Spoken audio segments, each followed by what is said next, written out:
Good afternoon. मेरी आवाज आ रही है? मेरी आवाज आ रही है?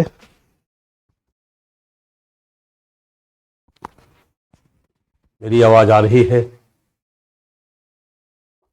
मैं सुनाई दे रहा हूं? मेरी आवाज आ रही है? लिख कर बताइए। मेरी आवाज आ रही है? Good afternoon. जय हिंद, जय भारत, नमस्कार।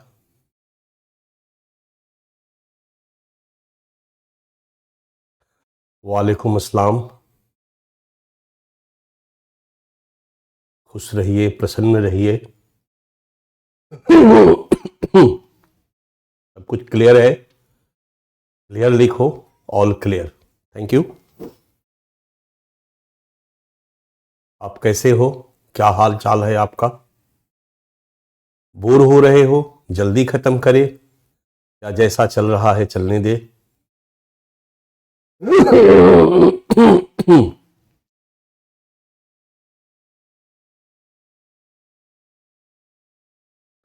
मैं जो टॉपिक पढ़ाता हूं बच्चा, अब कहाँ कम कर दूंगा आपको नहीं पता चलेगा, बट जो मेरा अंतःकरण है ना, वो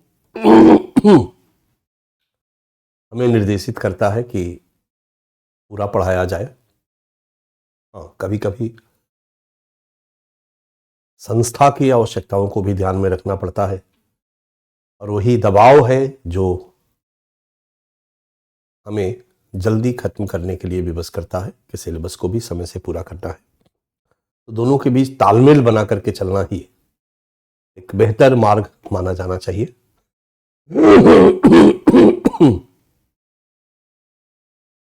तो चलिए हम लोग क्लास को शुरू करते हैं। हम लोग भारत बांग्लादेश सीमा सुरक्षा चुनौतियां और प्रबंधन पढ़ रहे थे।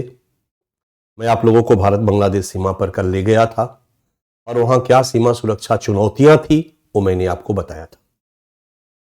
और फिर हम लोगों ने कल ही हमारे भारत बांग्लादेश सीमा सुरक्षा के लिए प्रबंधन की दिशा में क्या क्या किया गया, ये भी हम लोगों ने पढ़ना शुरू किया था। और हम लोगों ने भौतिक प्रबंधन पे चर्चा कर ली थी कि किस तरीके से बाड़बंदी की गई, वहां बीएसएफ की तैनाती की गई है, और बाढ़ लोग तोड़ने ना पाए और क्षेत्र के लोगों का डेवलपमेंट हो, इसके लिए मधुमक्खियों का छाता तक लगाया गया है। तो लास्ट क्लास हमारा मधुमक्खियों के छाता तक है, और इसके बाद फिर हम लोगों का प्रबंधन का ही एक दूसरा सेक्शन था, कूटनीतिक प्रबंधन।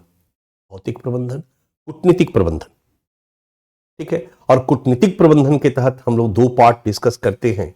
एक सीधे उस देश के साथ बातचीत, समझौता, वो सब कुछ को हम इसमें रख देते हैं, और फिर हम कुछ अन्य कूटनीतिक प्रबंधन में कुछ और पॉइंट बच जाता है, उसमें लिख देते हैं। ये कैटेगरी हमने सुविधा के दृष्टिकोण से बनाई है कि आपके पास रहेगा तो आपको पढ़ने और समझने में आसानी होगी। इसलिए कूटनीतिक प्रबंधन के तहत हम लोग पहले बातचीत और समझौता पर आते हैं और देखते हैं कि भारत और बांग्लादेश के बीच हमने क्या क्या बातचीत किया, क्या क्या समझौता किया, बांग्लादेश के साथ कैसे हमने अपने संबंधों को संतुलित बनाए रखते हुए सीमा क्षेत्र में विद्यमान सुरक्षा चुनौतियों को दूर करने का प्रयास किया।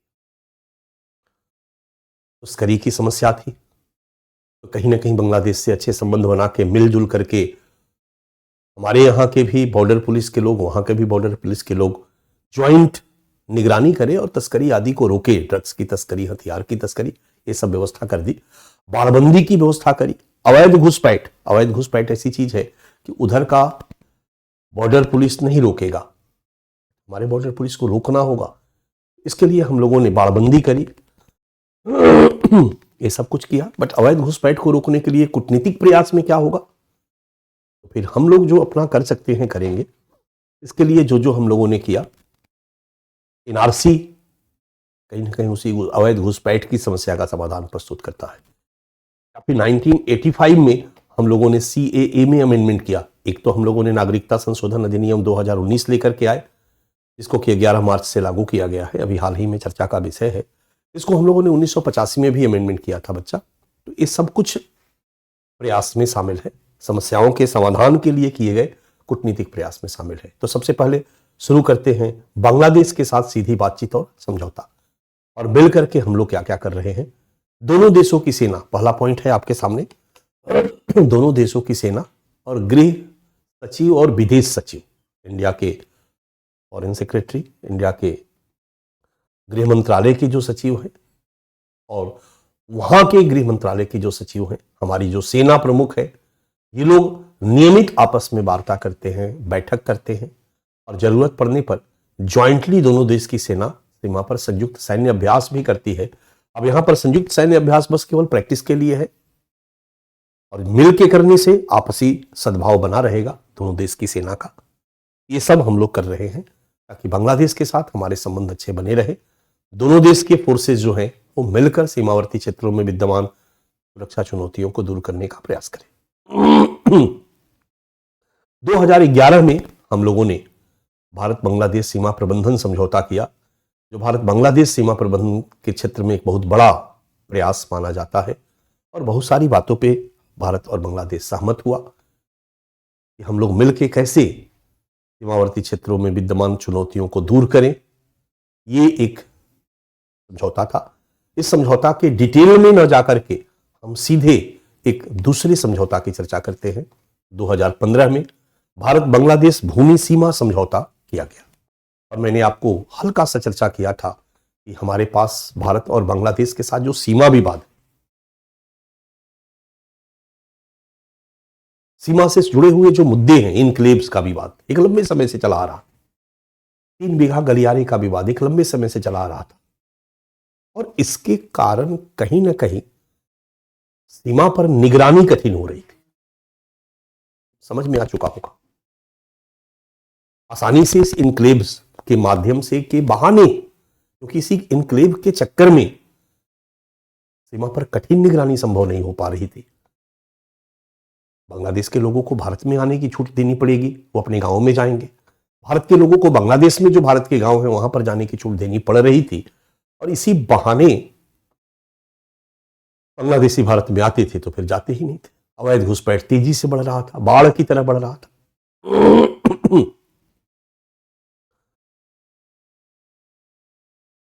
3 बीघा गलियारा वाला क्षेत्र, जिसको कि हम केवल 2 इनक्लेव्स जाने के लिए लीज पर दिए थे, वो भी घुसपैठ का एक बहुत बड़ा माध्यम बन चुका था। तो हमारे लिए जरूरी था कि एक लंबे समय से जो लंबित सीमावर्ती क्षेत्रों को लेकर के विवाद है उसको खत्म करें और इसके लिए हमारे भारतीय प्रधानमंत्री और वहां की शेख हसीना, बांग्लादेश के प्रधानमंत्री, दोनों ने मिलकर के भारत बांग्लादेश भूमि सीमा समझौता किया। इस सीमा समझौता में क्या हुआ बच्चा, स्क्रीन पे बाद में देखेंगे, पहले फोकस करो मेरी बातों पे। भारत के 111 इनक्लेव्स बांग्लादेश में थे। भारत के 111 गांव, राइट, और बांग्लादेश के 51 इनक्लेव्स भारत में थे।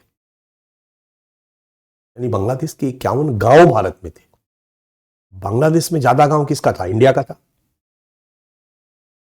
इंडिया का था। और भारत में बांग्लादेश के मात्र 51 गांव थे। हर गांव की कुछ जमीनें होती और इस हिसाब से देखा जाए तो जो हमारा 111 गांव था बांग्लादेश में, उसमें 17,160 एकड़ जमीन थी। 17,160 एकड़ जमीन थी। और बांग्लादेश का जो भारत में 51 गांव था, 51 इनक्लेव्स था, उसमें बांग्लादेश की 7,110 एकड़ जमीन थी। यानी बांग्लादेश में हमारी जमीन ज्यादा थी और भारत में बांग्लादेश की जमीन कम थी। इस समझौता में हमने क्या किया, हमने कहा कि हे बांग्लादेश, हमारे जो 111 गांव तुम्हारे यहां है वो सब तुम्हारे, वो जमीन, गांव सब कुछ तुम्हारा। और बांग्लादेश का जो 51 गांव है हमारे यहां, वो हमारा। अदला बदली, 111 गांव तुम ले लो, उसकी 17,160 एकड़ जमीन तुम ले लो, 51 गांव मुझे दे दो, 7,110 एकड़ जमीन मुझे दे दो, राइट?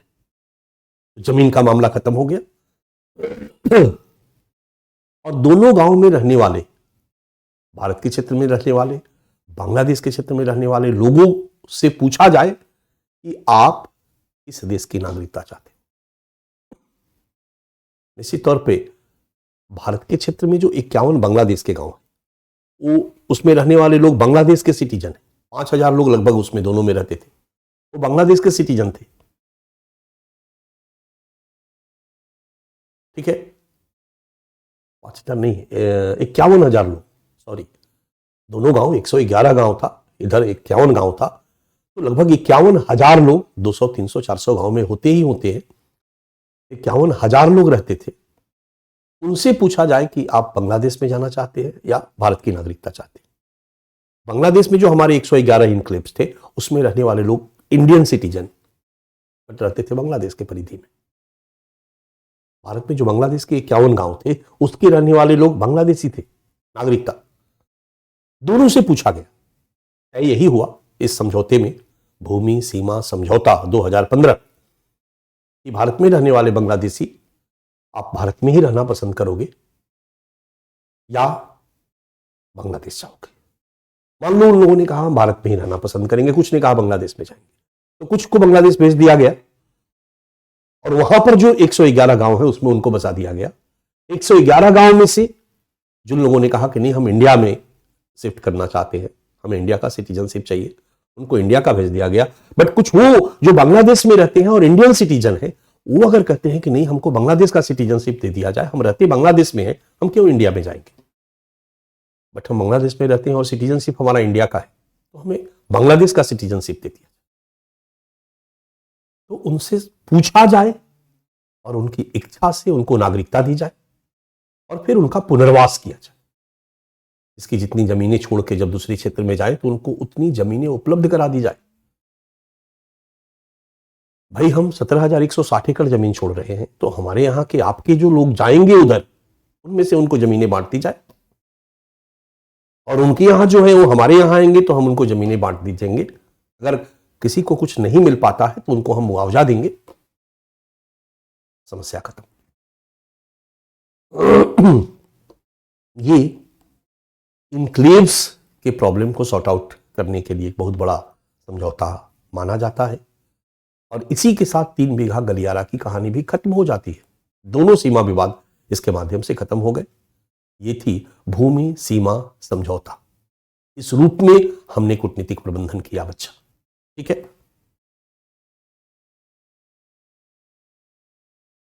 2015 में, इसके अलावा 2015 में जो समझौते किए हमने, उन समझौते में हम लोगों ने कुछ और काम भी किया, जैसे बांग्लादेश मिजोरम की सीमा पर, बांग्लादेश त्रिपुरा की सीमा पर, बांग्लादेश मेघालय की सीमा पर, बांग्लादेश असम की सीमा पर और बांग्लादेश पश्चिम बंगाल की सीमा पर भी कुछ भूमि को लेकर के विवाद था। तो वहां पर भी हमने कुछ अदला बदली कर ली कि कुछ तुम रख लो और कुछ हम रख लेते हैं, खत्म करते हैं झमेला, क्योंकि विवाद रहेगा तो कहीं ना कहीं संबंधों में तनाव बना रहेगा, और वैसे में सीमावर्ती क्षेत्र में सुरक्षा चुनौतियां बढ़ेगी। इसलिए 2015 का यह समझौता एक माइलस्टोन समझौता माना जाता है बच्चा, ठीक है। और इस समझौते के माध्यम से हमने एक लंबे समय से चले आ रहे सीमा विवाद को खत्म किया। अच्छा, एक बार यहां पर एक रोचक बात मैं आपको बता दूं कि यह समझौता इनक्लेव्स वाले मुद्दे को सॉर्ट आउट करने के लिए सेम इसी तरह का योजना बहुत पहले लाई गई थी। उस समय कांग्रेस की सरकार थी और वो ये योजना लेकर के आई थी, और उस समय कुछ लोगों ने विरोध यह कह करके किया था, विरोध करने वाले में हमारे वर्तमान प्रधानमंत्री जी भी थे, दैट टाइम वो गुजरात के मुख्यमंत्री थे, कि हम अपना वाला 17,000 एकड़ जमीन उनको दे दे और उनके बदले में उनका हम मात्र 7,000 एकड़ जमीन ले, ये तो घाटे का सौदा है, नहीं किया जाना चाहिए, हम क्यों अपना जमीन दें, हम एक धूर अपना जमीन ज्यादा नहीं देंगे। ठीक है, पर जो भी हो, ये पहले की बातें थी, हर जगह होता है पॉलिटिकल पार्टी में इस तरह की चीजें की जाती है, लेकिन कुल मिलाकर के हम लोगों ने इन समस्याओं को दूर करने का प्रयास किया। यही था बच्चा भारत बांग्लादेश भूमि सीमा समझौता 2015। हम लोगों ने 2015 में एक समझौता किया। इसके बारे में मैं थोड़ा सा यहाँ डिटेल दे देता हूं कि समझौते में क्या क्या चीज हुआ, क्योंकि पहली बार भारतीय प्रधानमंत्री के साथ एक समझौता हुआ था मोदी जी के काल में। तो यहां पर मैंने एक टॉपिक नया खींच दिया है, इसके बारे में थोड़ा डिटेल मैं यहीं पर दे देता हूं, अलग से आपको समझाने की जरूरत नहीं पड़ेगी। पहला तो 41 वर्ष से लंबित लैंड बॉर्डर एग्रीमेंट पर जून 2015 में हम लोगों ने हस्ताक्षर किया, और ये मुद्दा 41 वर्ष से लंबित पड़ा हुआ था। इनक्लेव वाला मुद्दा आपके सामने दिया हुआ है। इस पर 5 राज्यों पश्चिम बंगाल, असम, त्रिपुरा, मेघालय, मिजोरम के कुछ हिस्सों का बांग्लादेश के कुछ हिस्सों के साथ अदला बदली पर सहमति हो गई कि हमारा एरिया कुछ तुम ले लो, तुम्हारा एरिया हम ले लेते हैं, यहां पर विवाद है इसको लेके चलो, इसके बदले में ये वाला ले लो, आप खुश हम खुश। तीसरा, भारत की 111 इनक्लेव्स 17,160 एकड़ जमीन बांग्लादेश को, और बदले में 51 इनक्लेव्स 7,110 एकड़ जमीन भारत को मिल गई। बांग्लादेश वाली भारत को, भारत वाली बांग्लादेश को। और इसमें रहने वाले 51,000 लोगों का उनकी इच्छा से दोनों देशों में पुनर्वास संभव। समस्या सॉर्ट आउट हो गया। 15 के समझौता में एक और मुद्दा था जो हमारे लिए इंपॉर्टेंट है, वो मुद्दा था सीमा पर तस्करी रोकने के लिए भारत और बांग्लादेश मिलकर प्रयास करेगा, और आतंकवाद को रोकने के लिए भी भारत और बांग्लादेश मिलकर प्रयास, यानी ज्वाइंट एफर्ट से हम लोग तस्करी की समस्या को दूर करने का प्रयास करेंगे और टेररिज्म के प्रॉब्लम को सॉर्ट आउट करने का प्रयास करेंगे। दोनों देश मिलकर मुकाबला करेंगे। आंतरिक सुरक्षा से जुड़ा हुआ यह समझौता था, महत्वपूर्ण था। एक 5वां समझौता भी इसी में था, 5वां बिंदु भी था 2015 वाले सुरक्षा सीमा समझौता में। वो था कि समुद्री सुरक्षा में भी दोनों देश मिलकर प्रयास करेंगे, सहयोग करेंगे एक दूसरे का, ताकि समुद्र के क्षेत्र में कहीं कोई समस्या, सुरक्षा चुनौती उत्पन्न न होने पाए। इसी 15 वाले समझौते में एक 5वां बिंदु भी था। ये 5वां बिंदु ध्यान से देखो। भारत जो है वो बांग्लादेश के बंदरगाह को यूज करेगी। पैसा खर्च करके बनाए कोई भी, बट बांग्लादेश और भारत के बीच संबंध अच्छे हैं, तो भारत को भी उनके बंदरगाह को यूज करने का अधिकार होना चाहिए। दे दीजिए भाई, क्या दिक्कत है, हम यूज करेंगे।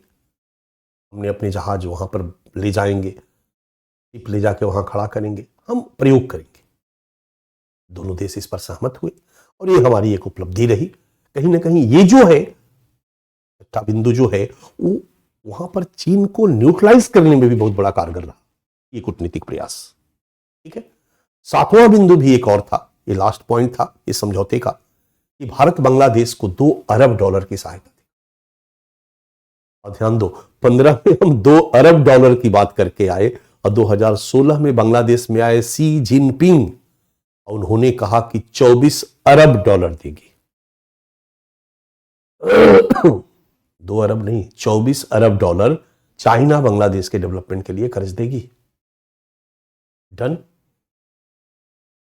ये था एक समझौता, और 2015 से हम लोगों ने भारत बांग्लादेश के बीच ये समझौता एक प्रकार का कूटनीतिक प्रयास था, जिसके माध्यम से परोक्षतः सीमा सुरक्षा चुनौतियों को मिनिमाइज किया जाना संभव था। इसके बाद 2016 में फिर से एक समझौता होता है, और इस समझौते में चूंकि बहुत इंपॉर्टेंट है, जो हमारे सुरक्षा से जुड़ा हुआ मामला है, भारत बांग्लादेश के गृह मंत्रियों का दिल्ली में बैठक होती है और 2 बातों पर सहमति बनती है। उस समय पाकिस्तान आतंकवाद की समस्याओं को उत्पन्न कर रहा था। टाइम देखो, 29 जुलाई 2016, उसी 2016 में 9 जुलाई को बुरहान वानी मारा गया था। 8 जुलाई को, 9 जुलाई को बुरहान वानी के जुलूस में बाजी शुरू हुई थी। कश्मीर में हिंसा शुरू हुई थी, पूरी जुलाई हिंसा चली थी, अगस्त हिंसा चली थी, 31 अगस्त तक। 15 अगस्त को भारत के प्रधानमंत्री ने अब तक चले आ रहे विदेश नीति को बदल के रख दिया। पीओके पे दावा किया, सीओके पे दावा किया, बलूच मुद्दे को उठाया लाल किला से। 15 अगस्त, 16, 17, 18, 19, 20 क्लियर है ना ध्यान में। सितंबर में G20 के शिखर सम्मेलन में भारत ने बांग्लादेश को जम करके, पाकिस्तान को जम के कटघरे में खड़ा किया आतंकवाद के मुद्दे पर। और ये स्पष्ट कर दिया भारत ने कि पूरे पाकिस्तान जो है आतंकवाद को संपोषित कर रहा है, अपनी जमीन पर आतंकियों को पैदा कर रहा है, उनको संरक्षण दे रहा है।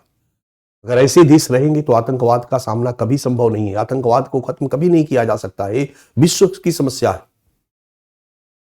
पाकिस्तान को कटघरे में खड़ा किया था भारत ने, याद करो।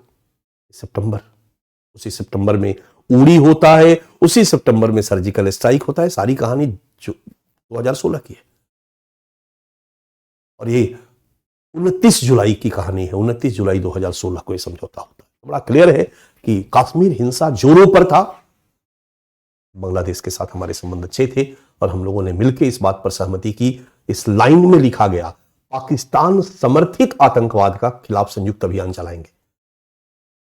ये लाइन जो है बच्चा वो स्पष्ट करता है कि बांग्लादेश स्वीकार करता है कि आतंकवाद की समस्या का क्रिएटर है पाकिस्तान। ये भारत की एक अच्छी सफलता मानी जाती है बांग्लादेश के साथ इस तरह के मुद्दों पर सहमति कायम करना। एक तीसरा जो सबसे बड़ी चीज थी जो हम लोगों ने की, भारत बांग्लादेश के बीच प्रत्यार्पण संधि। पहला, पाकिस्तान समर्थित आतंकवाद के खिलाफ संयुक्त अभियान। प्रत्यार्पण हेतु ठोस सबूत की शर्त को समाप्त किया जाएगा। अब यहां पर इंटरनल सिक्योरिटी हम लोग पढ़ रहे बच्चा, हमारे भारत में अगर कोई अपराधी अपराध करके चला जाता है, दूसरे देश में चला जाता है, उस दूसरे देश से अपने यहां लाने के 2 तरीके। भारत ने कई देशों के साथ एक संधि कर रखी है। उस संधि में हम देशों के साथ हमने तय किया है कि अगर हमारे देश का कोई अपराधी आपके यहां आता है तो हम आपसे आग्रह करेंगे, आप हमसे सबूत मांगेंगे कि भाई कुछ अपराध किया है, कुछ सबूत दीजिए, मैं आपको सबूत दूंगा। आप यदि कन्विंस हो जाएंगे तो उस अपराधी को पकड़ करके हमारे हवाले कर देंगे। यही सीन, आपके यहां कोई अगर अपराध किया है और हमारे देश में भागकर चला आता है तो यही काम हम करेंगे और उस अपराधी को पकड़ करके आपके हवाले कर देंगे। इस संधि को प्रत्यार्पण संधि की संज्ञा दी जाती है। भारत के कई देशों के साथ प्रत्यार्पण संधि। डन, क्लियर है यहां तक। अगर जिन देशों के साथ प्रत्यार्पण संधि नहीं है, अगर हमारे भारत का कोई अपराधी, कोई आतंकवादी, कोई क्रिमिनल वहां जाकर के छिप गया और हमारे यहां वो भगोड़ा है, हमारे यहां वो एक्यूज्ड है, हमारे यहां उसके खिलाफ वारंट है, उस देश में जाकर छिप गया जिसके साथ हमारा कोई प्रत्यार्पण संधि नहीं, तो हमारे सामने क्या उपाय है?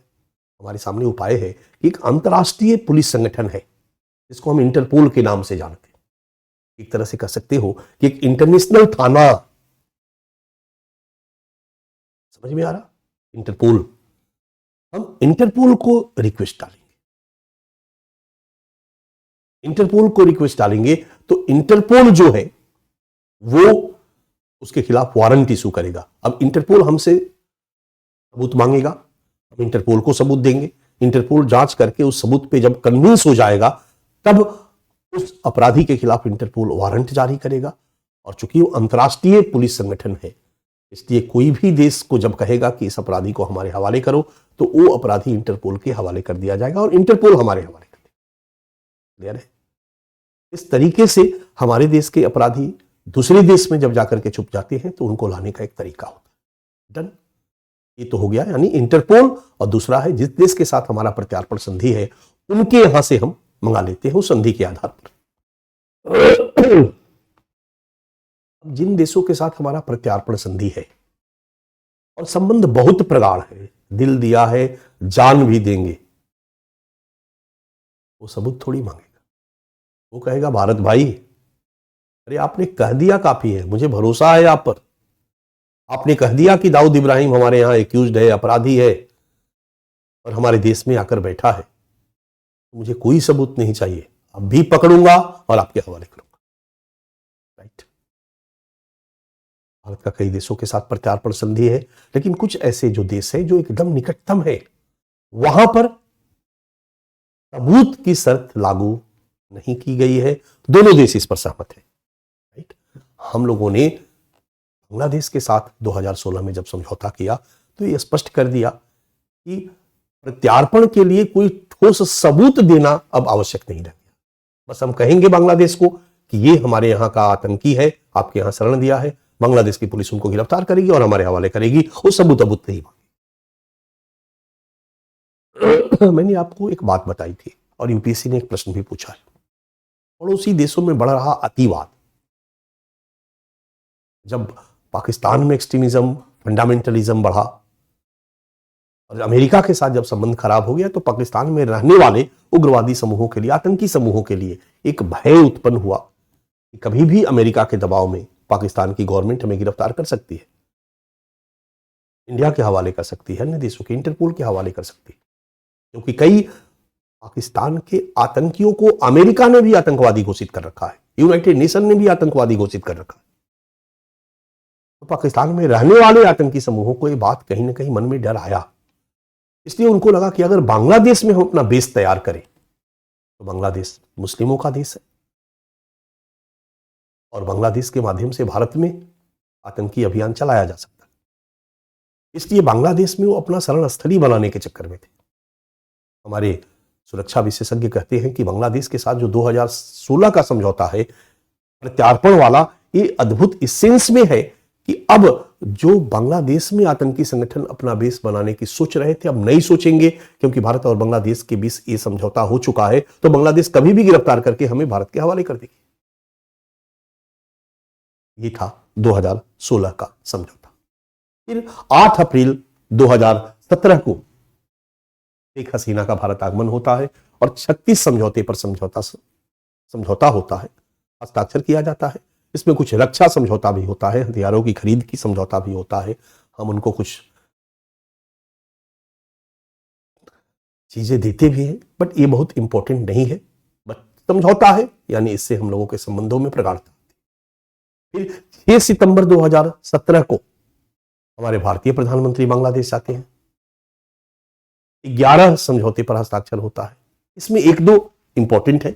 समुद्री सुरक्षा में सहयोग दोनों देश मिलकर करेंगे, वाइड शिपिंग सूचना को साझा करेंगे, ये सूचना है जो दोनों देश एक दूसरे को साझा करेंगे ताकि सुरक्षा करना आसान होगा। और तटीय क्षेत्र मतलब समुद्र के तटीय कोस्टल एरिया की निगरानी प्रणाली मुहैया कराने हेतु दोनों के बीच एक तकनीकी समझौता हुआ, जहां दोनों मिलकर के एक दूसरे को टेक्निकल सपोर्ट करेंगे, इंडिया उनको टेक्निकल सपोर्ट करेगा और कोस्टल एरिया की निगरानी की जाएगी। ये भी एक इस दिशा में कूटनीतिक प्रयास है। 17 दिसंबर 2020 को प्रधानमंत्री और शेख हसीना द्वारा वर्चुअल, कोविड था, शिखर सम्मेलन का आयोजन किया जाता है और कई मुद्दों पर सहमति बनती है, जिसमें सीमा प्रबंधन, सुरक्षा सहयोग शामिल है। जैसे कुछ मुद्दे की चर्चा यहां पर लाजिमी है। बांग्लादेश ने पद्मा नदी के साथ नदी मार्ग से 1.3 किलोमीटर का एक इनोसेंट पैसेज की मांग की थी। बच्चा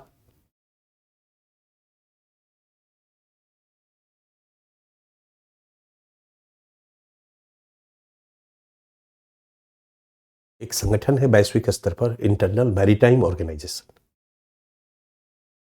ये कुछ अंतरराष्ट्रीय स्तर पर कानून बनाता है समुद्री इलाके के लिए, समुद्री क्षेत्र के लिए,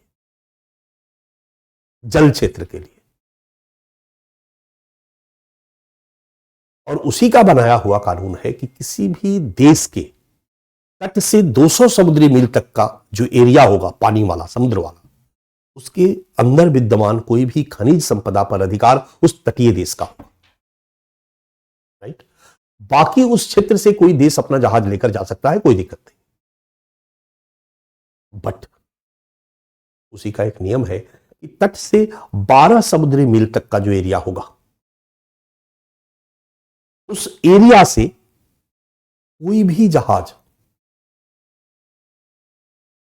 वो इनोसेंट पैसेज का अधिकार होगा। इनोसेंट पैसेज का अधिकार का मतलब होता है कि चुपचाप सिर झुका के वहां से निकल जाओ,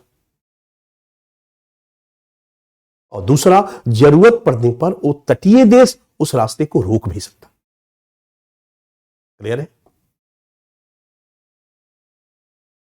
लंबे समय से बांग्लादेश पादमा नदी जो बंगाल की खाड़ी में गिरती है, वहीं पर 1.3 किलोमीटर का एक इनोसेंट पैसेज की मांग कर रहा था कि हमें इनोसेंट पैसेज के रूप में यह अधिकार दिया जाए कि हम वहां आराम से गुजर जाएं। भारत ने कहा कि दिया जाएगा, इस पर विचार हम करेंगे। ये इसकी सफलता थी कि हम सहमति बताए कि अच्छा ठीक है, देंगे, कोई दिक्कत नहीं। इसका दूसरा पॉइंट था, सभी इनोसेंट पैसेज मैंने आपको दिखा दिया। दूसरा पॉइंट था, सीमा पर सभी लंबित क्षेत्रों में बाड़ लगाने का काम पूरा करने पर सहमति। म्यांमार की तरफ से कोई बाधा नहीं होगी, जितने भी क्षेत्र हैं सब जगह बाड़बंदी की जाए। बांग्लादेश ने कहा डन, किया जाए, कोई इशू नहीं। तीसरा, इंटीग्रेटेड बॉर्डर मैनेजमेंट प्लान,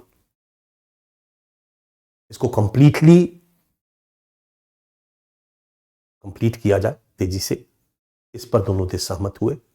मतलब समन्वित मिलकर सीमा का प्रबंधन योजना दोनों देश मिलकर करेंगे।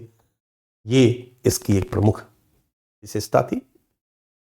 चौथा, हथियारों की और नशीले पदार्थों की, नकली मुद्रा की तस्करी और विशेषकर महिलाओं और बच्चों की तस्करी को रोकने पर बल। ये दोनों देश मिलकर के सीमावर्ती क्षेत्र में इस तरह के ट्रैफिकिंग को रोकने का प्रयास करेंगे। Drugs trafficking, arms trafficking, human trafficking, ठीक है। और पांचवा तो था, सिंपल था, आपदा प्रबंधन में सहयोग करेंगे दोनों देश, समझौता करेंगे। और छठा इंपॉर्टेंट था कि आतंकवाद के किसी भी रूप का दोनों देश मिलकर मुकाबला करेंगे और इसको पूरी तरह से समाप्त करने पर बल देंगे। एनी टाइप ऑफ टेररिज्म, चाहे वो रिलीजियस फंडामेंटलिज्म के रूप में ही क्यों न हो, हर तरह के आतंकवाद को समाप्त किया जाएगा। दोनों देश इस पर सहमत हुए और इस कार्य में दोनों एक दूसरे का सहयोग करेंगे। और एक और समझौता इसमें था कि आवागमन को सरल बनाया जाएगा दोनों देश के बीच। इसके लिए दोनों देश के बीच पुल निर्माण किया जाएगा, सड़क निर्माण किया जाएगा, ठीक है। मैत्री सेतु इसी का परिणाम था। फेनी नदी पर मैत्री सेतु बनाया गया ताकि दोनों देश आ जा सके, दोनों देश के लोग एक दूसरे देश में, ठीक है। अब आ जाइए 26 मार्च 2021। 26 मार्च 2021 को प्रधानमंत्री नरेंद्र मोदी बांग्लादेश में गए स्वर्ण जयंती समारोह में शामिल होने के लिए और बांग्लादेश की यात्रा किए और इन्होंने फेनी नदी पर निर्मित मैत्री सेतु का उद्घाटन किया, जो दोनों देशों के बीच के लोगों के आवागमन को आसान करता है। सितंबर 2022 बांग्लादेश की प्रधानमंत्री शेख हसीना भारत आई और 7 समझौते ज्ञापन पर हस्ताक्षर किया गया। इससे भी दोनों देशों के बीच संबंधों में प्रगाढ़ता आई। और मैंने पहले भी कहा था कि शेख हसीना जब तक बांग्लादेश की प्रधानमंत्री रहती है, भारत के साथ संबंध उनके अच्छे बने रहते। 8 सितंबर 2023, 8 सितंबर याद होगा आपको, इसी समय G20 का शिखर सम्मेलन भारत ने आयोजित किया था और उसमें भाग लेने के लिए शेख हसीना आई थी। जब आई तो अलग से प्रधानमंत्री जी के साथ उनकी मुलाकात हुई और द्विपक्षीय बैठक की गई और 3 MOA पर हस्ताक्षर किए गए। ये बताता है कि भारत पाकिस्तान बांग्लादेश के साथ संबंध प्रगाढ़ है। और इसके बाद सितंबर की बात है, अक्टूबर, नवंबर, दिसंबर चुनाव जनवरी में, और एक फिर बांग्लादेश की क्या बन गई, फिर से दोबारा 5वीं बार प्रधानमंत्री। तो लेटेस्ट जो समझौते रहे ये बताते हैं कि भारत लगातार बांग्लादेश से अपने संबंधों को मजबूत बनाए रख रहा है ताकि चीन की उपस्थिति को भी यहां पर काउंटर किया जा सके। क्योंकि जब हम लोगों ने सुरक्षा चुनौतियां लिखा था तो एक सुरक्षा चुनौतियां हमने हर जगह पॉइंट में डाला कि चीन के प्रभाव में वृद्धि, चीन के प्रभाव में वृद्धि। तो हम अगर बिल्कुल छोड़ देंगे तो चीन का प्रभाव और बढ़ेगा, उसका काउंटर करना जरूरी है। और काउंटर करने के लिए सबसे पहले तो बांग्लादेश के साथ संबंधों को अच्छा रखना जरूरी है। और इसके अलावा भी हमने कुछ अन्य कूटनीतिक प्रयास भी किए। अन्य कूटनीतिक प्रयास में हमने क्या किया बच्चा?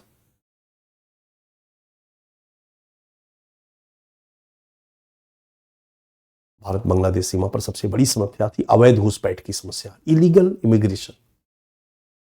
और इतनी बड़ी समस्या थी कि मैंने पहले भी कहा है कि इस पर यूपीएससी ने प्रश्न सेपरेट अलग से पूछा था इंटरनल सिक्योरिटी में।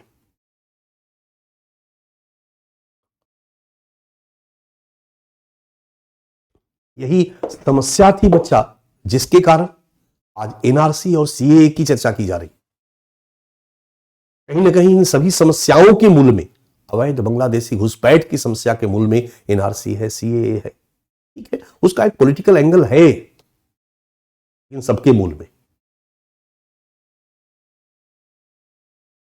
बांग्लादेश से भारत में लोग तो आते रहे, लेकिन जब पूर्वी पाकिस्तान से बांग्लादेश आजाद हुआ और बांग्लादेश के इस आजादी की लड़ाई को दबाने के लिए, कुचलने के लिए, पहले भी मैंने चर्चा की है, पूर्वी पाकिस्तान से, पश्चिमी पाकिस्तान से सेना आई और उन्होंने जब कुचलने का प्रयास किया, व्यापक हिंसा उन्होंने करी, तो ढेर सारे बांग्लादेशी भाग करके भारत में शरण लिए और इनमें से असम में जाने वाले लोगों की संख्या भी बहुत ज्यादा थी।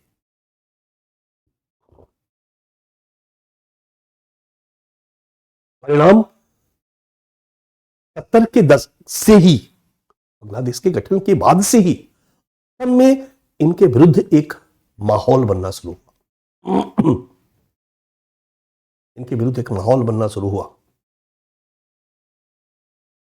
असम का एक स्टूडेंट यूनियन, आसू, ऑल असम स्टूडेंट्स यूनियन, ने इस आंदोलन को नेतृत्व दिया और असम के सभी संगठन इस आंदोलन में शामिल हो गए। उसी समय ताजा ताजा उल्फा बना था, United liberation front of Assam, जो एक उग्रवादी संगठन के रूप में घोषित है। वो भी, आबसू भी, ऑल बोडो स्टूडेंट्स यूनियन। आप लोग अगर चारों क्लास पढ़ लिए हैं तो बहुत कुछ मैच कर रहा होगा। वो सभी मिलकर के इन बाहरी लोगों के खिलाफ हिंसक घटनाओं को अंजाम देने लगे। मारो भगाओ, मारो भगाओ। 1979 तक आते आते इन बांग्लादेशी मुस्लिमों के विरोध में हिंसा इतनी प्रबल हो गई, जो असम में बाहर से लोग आए थे, असम माता पहले भारत माता बाद में, इस तरह का नारा देकर के बाहरी लोगों को उन्होंने मारना शुरू किया कि हजारों की संख्या में ये बाहरी लोग सरकार के तंबू में शरण लेने के लिए विवश हो गए। ये 1979 का दौर था। 1980 में राष्ट्रपति शासन लगा दिया गया, माहौल इतना खराब हो गया, आपसपा लागू कर दिया गया, यानी सेना को विशेष अधिकार दे दिया गया। सेना ने उन अधिकारों का प्रयोग करके इस तरह के आंदोलन को कुचलने का प्रयास किया। और फिर वही 80 का समय था बच्चा, क्योंकि आपने देखा होगा 77 से 80 तक जनता पार्टी की सरकार थी यहां पर। फिर आती है इंदिरा गांधी सत्ता में भारत में, एक खूंखार प्रधानमंत्री।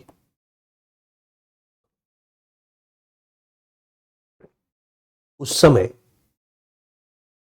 आसाम के जितने भी संगठन थे, छात्र संगठन हो, असम गण संग्राम परिषद हो, प्रफुल्ल कुमार महंता उसके नेता हुआ करते थे, इस सभी के सभी की मांग थी कि आजादी के बाद जो भी लोग आए 49 के बाद, उनको बाहरी माना जाए और उनको असम से बाहर किया जाए, बांग्लादेश वापस भेजा जाए, उनको अवैध माना जाए। और सरकार कर रही थी कि नहीं, 24 मार्च 1971 के बाद जो आए हैं उनको बाहरी मान लेते हैं, उनको बाहर करते हैं। 24 मार्च 1971,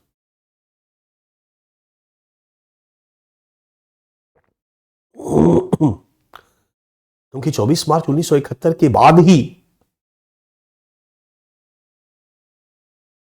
हिंसा वहां शुरू होती है। बांग्लादेश की आजादी की घोषणा की जाती है, वहां हिंसा शुरू होता है, तो 24 मार्च को बाउंड्री लाइन माना जाता है। हिंसा से ही बाढ़ की तरह लोग आए थे बांग्लादेश से, उनको बाहर की मान करके उनको वापस किया जाए।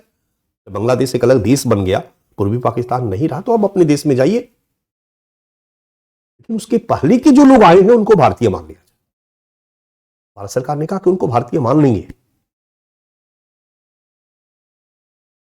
लेकिन असम के संगठन, प्रफुल्ल कुमार महंता, ये सभी नेता इस पर सहमत नहीं हुए। तनातनी बनी रही, राष्ट्रपति शासन रहा, विद्रोह को दबाया जाता रहा और बांग्लादेशियों के साथ वो लोग मारपीट करने लगे, भगाने लगे।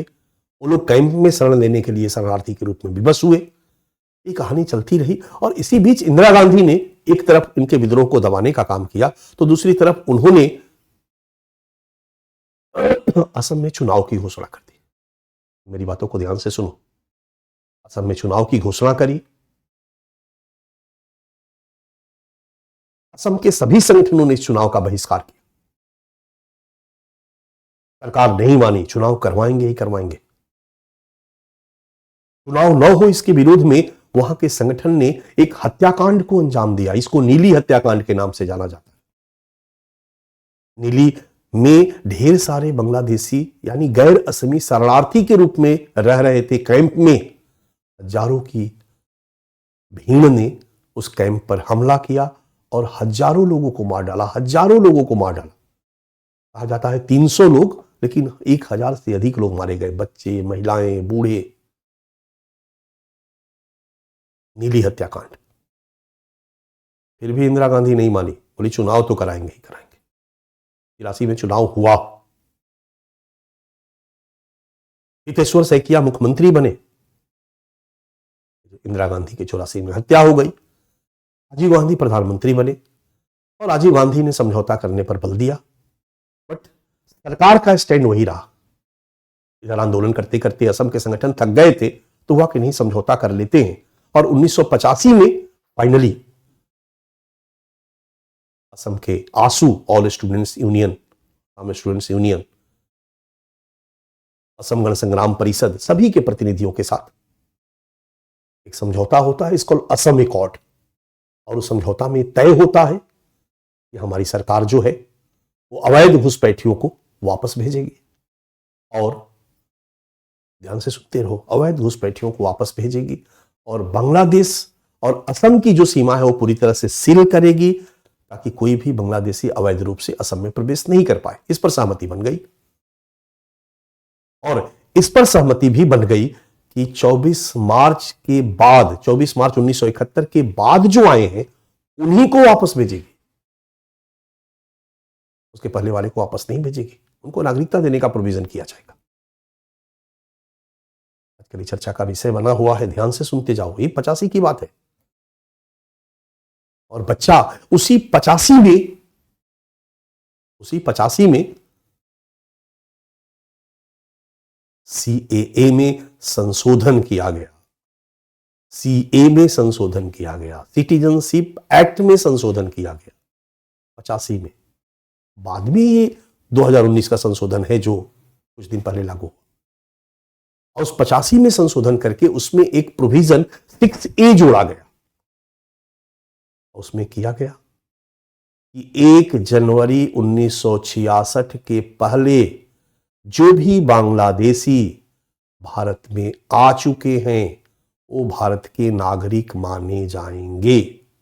आई रिपीट, 1 जनवरी 1966 के पहले जो भी बांग्लादेशी भारत में आ चुके हैं वो भारत के नागरिक माने जाएंगे। 1 जनवरी 66 के बाद और 24 मार्च 1971 के पहले तक जो भी आए हैं वो एक अपना रजिस्ट्रेशन करवाएंगे और कुछ शर्तों के साथ 10 साल तक भारत में रहने के बाद उनको नागरिकता दे दी जाएगी। और 24 मार्च और उससे आगे बाद में जो भी बांग्लादेशी भारत में आए हैं उनको अवैध घुसपैठिया माना जाएगा और उनको वापस किया जाएगा। यही है citizenship amendment act 1985, 1985। Citizenship act 1955 में बना था जिसके द्वारा भारत की नागरिकता का निर्धारण किया जाता है। डन। अब समझ में आ रहा है कि 1985 का ये जो संशोधन किया गया ये भी सीमावर्ती क्षेत्रों में सुरक्षा चुनौतियां, क्योंकि एक सुरक्षा चुनौती मैंने कहा था ना कि इन अवैध घुसपैठ से अलगाववाद की समस्या, निर्जातीय संघर्ष की समस्या, ये भी चुनौती है सीमावर्ती क्षेत्र की। मैंने आपको 4 क्लास में इसको अच्छा से समझाया है। आगे भी ये जब मैं टॉपिक एक सीएए पढ़ाऊंगा, चिंता मत करो, वहां पर बिल्कुल क्लियर कर दूंगा। एनआरसी और सीएए का टॉपिक साथ में चलेगा, क्योंकि आज के डेट में बहुत चर्चित मुद्दा है। सीएए में संशोधन क्लियर है। अन्य कूटनीतिक प्रयास 1985 में असम समझौता, जिसमें बांग्लादेश घुसपैठियों को वापस भेजने और बांग्लादेश असम सीमा सील करने पर सहमति, और सीएए में संशोधन इन 1985 डन। इसके बाद बच्चा एक और है जिसकी मैं चर्चा नहीं करूंगा, एनआरसी। इसी प्रक्रिया में 85 में तो समझौता कर गई कांग्रेस, और कांग्रेस ने समझौता करने के बाद किया क्या कि असम गण परिषद के नेता को मुख्यमंत्री बना दिया, समर्थन देके। चढ़ जा बेटा सूली पर, प्रफुल्ल कुमार महंता मुख्यमंत्री बन गए, और तब कहा कि अब आप हटाइए अवैध प्रवासियों को, बांग्लादेशियों को। आसान नहीं था ना, जो बस चुके हैं, जो मिक्स हो चुके हैं, उनको हटाना किसी के लिए आसान नहीं है, कठिन काम है। और ये कहानी 85 से लेकर के लगातार चलती रही। अवैध घुसपैठ बना रहा, सुप्रीम कोर्ट ने कहा कि अवैध घुसपैठियों को भगाया जाए, और इसी को मुद्दा बनाया भारतीय जनता पार्टी ने। टिकरा फोड़ा कांग्रेस के सिर पर। कांग्रेस ने वादा किया था कि बांग्लादेशी घुसपैठ को रोकेंगे और अवैध घुसपैठियों को भगाएंगे, वादा पूरा नहीं हुआ। हमको चुनाव में जितवाओ, हम वादा पूरा करेंगे। और असम में चुनाव होता है, भारतीय जनता पार्टी चुनाव जीतती है, और असम के नेता के रूप में बीजेपी के जो प्रमुख व्यक्ति थे वो मुख्यमंत्री बनते हैं। सर्बानंद सोनोवाल, नाम सुना होगा आपने, उस समय पहली बार जब असम में बीजेपी जीती थी। ये पहले असम गण संग्राम परिषद के नेता थे, मुख्यमंत्री बनते हैं, बीजेपी के मुख्यमंत्री बनते हैं। और 2018 में कहानी शुरू होती है एनआरसी की। एनआरसी एक राष्ट्रीय रजिस्टर, बहुत पहले 1951 में आया, इसके बारे में चर्चा करूंगा। मतलब असम में रहने वाले जितने भी लोग हैं उनका एक लिस्ट बनाई जाए, रजिस्टर, जो असम के नागरिक हैं, सारे लोगों की लिस्ट बना करके उनसे डॉक्यूमेंट्स मांगे जाए, और जिनके पास डॉक्यूमेंट्स हैं वही उस रजिस्टर में रहेंगे, जिनके पास डॉक्यूमेंट्स नहीं है वो अवैध प्रवासी माने जाएंगे और उनको असम से बाहर भगाया जाएगा। डन। ये भी अन्य कूटनीतिक प्रयास है सीमावर्ती क्षेत्रों से घुसपैठियों को बाहर करने के लिए और सीमावर्ती क्षेत्र में सुरक्षा चुनौतियों का प्रबंधन करने के लिए। 2018 में एनआरसी, 2019 में सीएए।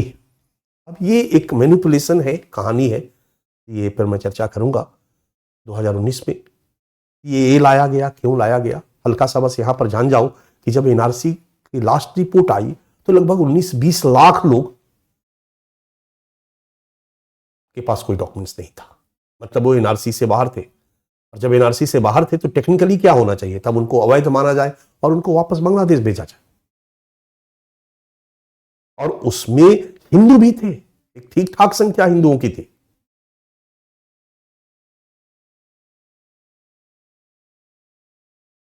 दो 2019 में हमारी सरकार ने इससे नागरिकता अधिनियम में संशोधन किया, सिटीजनशिप अमेंडमेंट एक्ट 1919।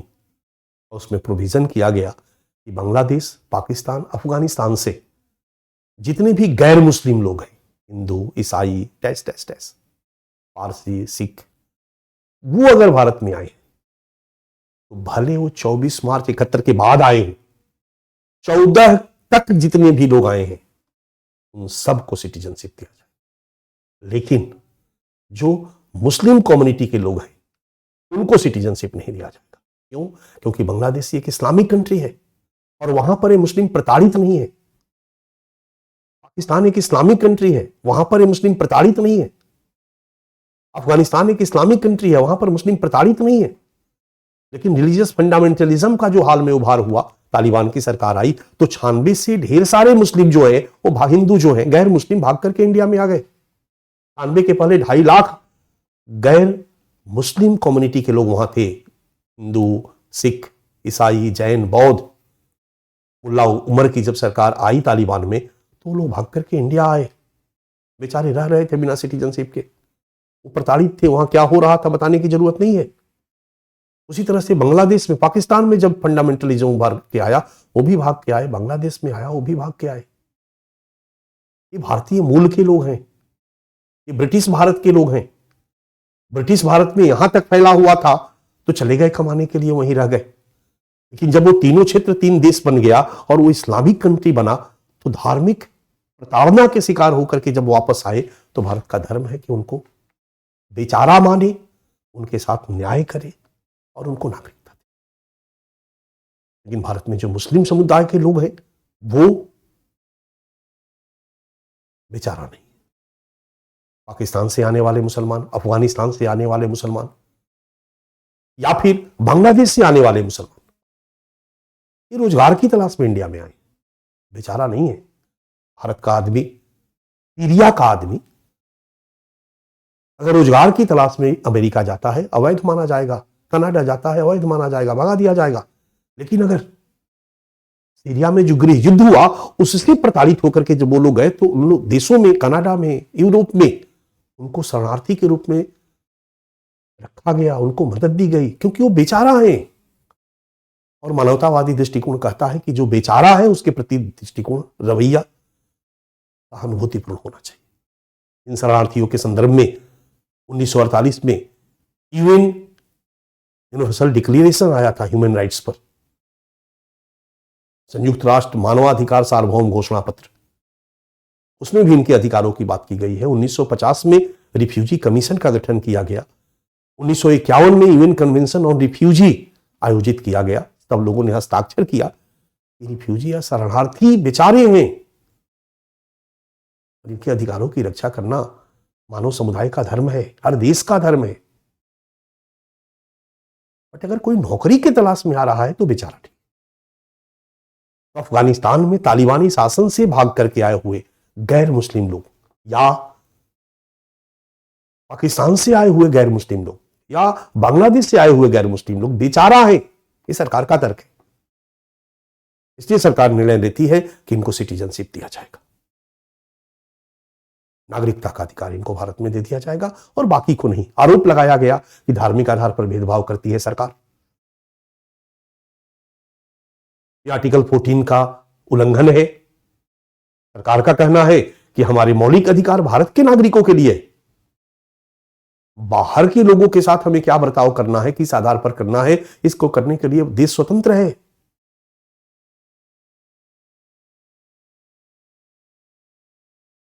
हम बाहर के लोगों को किस आधार पर नागरिकता दे, इसके लिए सरकार स्वतंत्र है।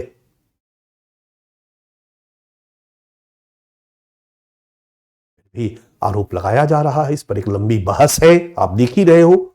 ये लोगों का कहना है, एक आरोप और भी है जो असम के लोग भी लगा रहे हैं कि सरकार ने सीएए इसलिए लेकर के आई है कि जो एनआरसी में जो 18-19 लाख लोग का नाम नहीं है, कम से कम, और उसमें से एक बड़ी संख्या हिंदुओं की है, अब इस कानून के माध्यम से उन लोगों को भारत की नागरिकता दे दी जाएगी तो उनको हटाने की नौबत नहीं आएगी, तो बच जाएंगे 5-7-8 लाख मुस्लिम, उन्हीं को केवल। और एनआरसी में लास्ट में पार्लियामेंट में हमारे गृह मंत्री ने बयान भी दे दिया कि उनको भी अभी नहीं हटाया जाएगा, एक नेशनल लेवल पर एनआरसी कराया जाएगा, फिर से उनको मौका दिया जाएगा, उसमें अपना डॉक्यूमेंट्स रखें। कुल मिलाकर के असम के लोगों को लग रहा है कि सरकार ने बेवकूफ बनाया, सरकार यहां के अवैध जो लोग आए हैं उनको हटाने के मूड में नहीं है, और ये हमारे ऊपर बोझ बने हुए हैं, हमारे विकास के मार्ग में बाधा बने हुए हैं। ये है एनआरसी और सीएए की कहानी। बच्चा, एक रफ आपको आइडिया मैंने दिया है, एक समझाने का प्रयास किया है, बट मोटे तौर पर कहानी यही है। सरकार के अपने तर्क है, वो भी अपनी जगह पर सही है, बट कहीं ना कहीं अन्य कूटनीतिक प्रयास में ये सब शामिल है, और ये सभी के सभी बांग्लादेशी घुसपैठ की समस्या से जुड़ी हुई कहानी है। इसके बाद एक और प्रयास किया गया कि जो बांग्लादेश के आतंकी संगठन है उन पर भारत सरकार ने प्रतिबंध लगाने का काम शुरू किया। मई 2019 में हमारे मिनिस्ट्री ऑफ होम अफेयर्स ने जमात उल मुजाहिदीन जो वहां का एक धार्मिक रूढ़िवादी संगठन है, आतंकी संगठन के रूप में हमारी सरकार ने प्रतिबंध लगा दिया, उनको आतंकी संगठन घोषित किया। मार्च 2022 में एक और प्रयास हमने किया। मैंने पहले भी बताया था कि सार्क में 2014 में जब शिखर सम्मेलन आयोजित किया गया था तो भारत ने एक प्रपोजल लिया था कि नेपाल, भारत, भूटान और बांग्लादेश के बीच एक सड़क मार्ग से जोड़ा जाए। याद है? BBIN। जब सार्क के देश नहीं माने तो भारत ने इसको अलग से योजना के रूप में शामिल किया। भारत का था कि सार्क देशों को जोड़ दिया जाए, सार्क देश आपस में करें, लेकिन नहीं माने जब लोग, तो 4 देशों को लेकर के सरकार ने एक प्लान बनाई थी। इन 4 देशों ने प्लान बनाई थी जिसको भूटान ने बैकफुट पर भूटान चला गया था। इसकी चर्चा मैंने की है। ये भी बांग्लादेश को जोड़ने का एक प्रयास है। मार्च 2022 भारत, बांग्लादेश और नेपाल द्वारा बांग्लादेश, भूटान, भारत, नेपाल मोटर वाहन समझौते को लागू करने के लिए एक सक्षम समझौता ज्ञापन को अंतिम रूप दिया गया। ये भी एक अन्य कूटनीतिक प्रयासों में शामिल है और एक भारत सरकार और प्रयास कर रही है। बच्चा, सुरक्षा चुनौती है, चीन की उपस्थिति को कैसे रोका जाए। एक तरीका है कि हम भी बांग्लादेश में घुसे, बांग्लादेश को सपोर्ट करें, बांग्लादेश में इंफ्रास्ट्रक्चर डेवलप करें, बांग्लादेश के साथ अच्छे संबंध बनाए रखें, तो वहां पर हम चीन को न्यूट्रलाइज कर सकते हैं। पर चीन इतना फंड लेके आ रहा है कि न्यूट्रलाइज करने में कठिनाई आ रही है। तो हमारी सरकार ने एक पॉलिसी बनाई कि हम अमेरिका और जापान से रिक्वेस्ट किए कि आप जाकर बांग्लादेश में इन्वेस्ट करो। भारत का पैसा, जापान का पैसा और अमेरिका का पैसा, तीनों को ज्वाइंट करोगे तो पर्याप्त है, और इतना ज्यादा है कि वहां पर आसानी से चीन को न्यूट्रलाइज किया जा सकता है। चीन बांग्लादेश से कोई अनावश्यक दबावमूलक शर्त मनवाने की स्थिति में नहीं रह जाएगा। तो हमारा अगला जो है वो है बांग्लादेश में भारत के प्रयास से अमेरिका और जापान की उपस्थिति द्वारा चीन को तटस्थ करने का प्रयास। इस तरीके से भारत जो है वो बांग्लादेश सीमावर्ती क्षेत्र में सुरक्षा चुनौतियां के प्रबंधन का काम कर रहा है। भौतिक प्रबंधन, कूटनीतिक प्रबंधन, बांग्लादेश के साथ सीधे बातचीत, इन्वेस्टमेंट, समझौते और अन्य कूटनीतिक प्रबंधन, अन्य तरीकों से परोक्षतः किया गया प्रयास जिससे सीमावर्ती क्षेत्रों की सुरक्षा चुनौतियों को खत्म किया जा सके। तो मुझे लगता है बच्चा कि इससे कोई भी प्रश्न अगर पूछा जाता है तो आप आंसर देने की स्थिति में हो, आप आंसर देने की स्थिति में हो।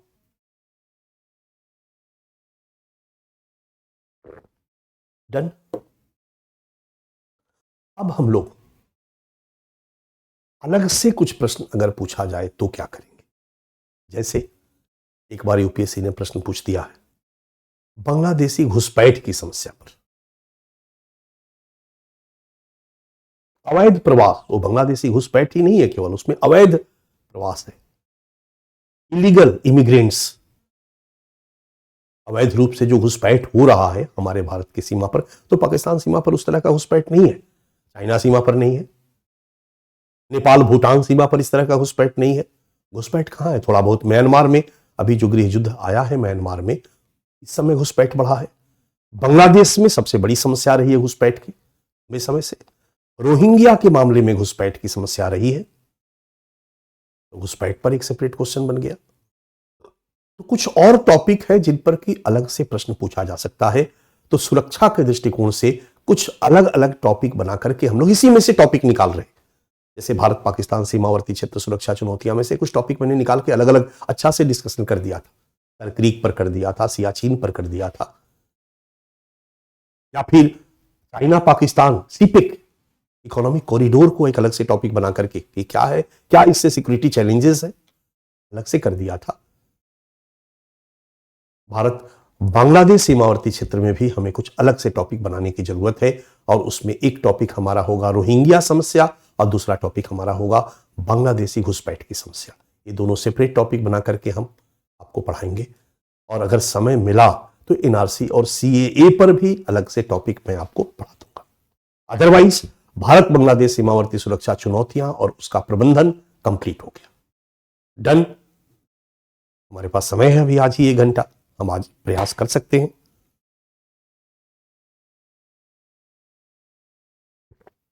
आइए एक नज़र डालते हैं, एक इसी में से एक टॉपिक निकाल करके डिस्कशन करते हैं। आपके सामने है स्क्रीन पर रोहिंग्या समस्या। तो एक सेपरेट टॉपिक हम करते हैं, भी कहीं ना कहीं हमारे लिए सिक्योरिटी थ्रेट्स है, सुरक्षा चुनौतियां हैं, सुरक्षा चिंता का विषय है रोहिंग्या समस्या। हाल के दिनों में काफी चर्चा में है बच्चा, आपने नाम सुना होगा, और बीच बीच में क्लास पढ़ाते समय भी मैंने कहीं ना कहीं अपने बातचीत के क्रम में इन समस्या का जिक्र किया है, इन समस्या की तरफ आपका ध्यान आकर्षित किया। रोहिंग्या प्रॉब्लम, ठीक है।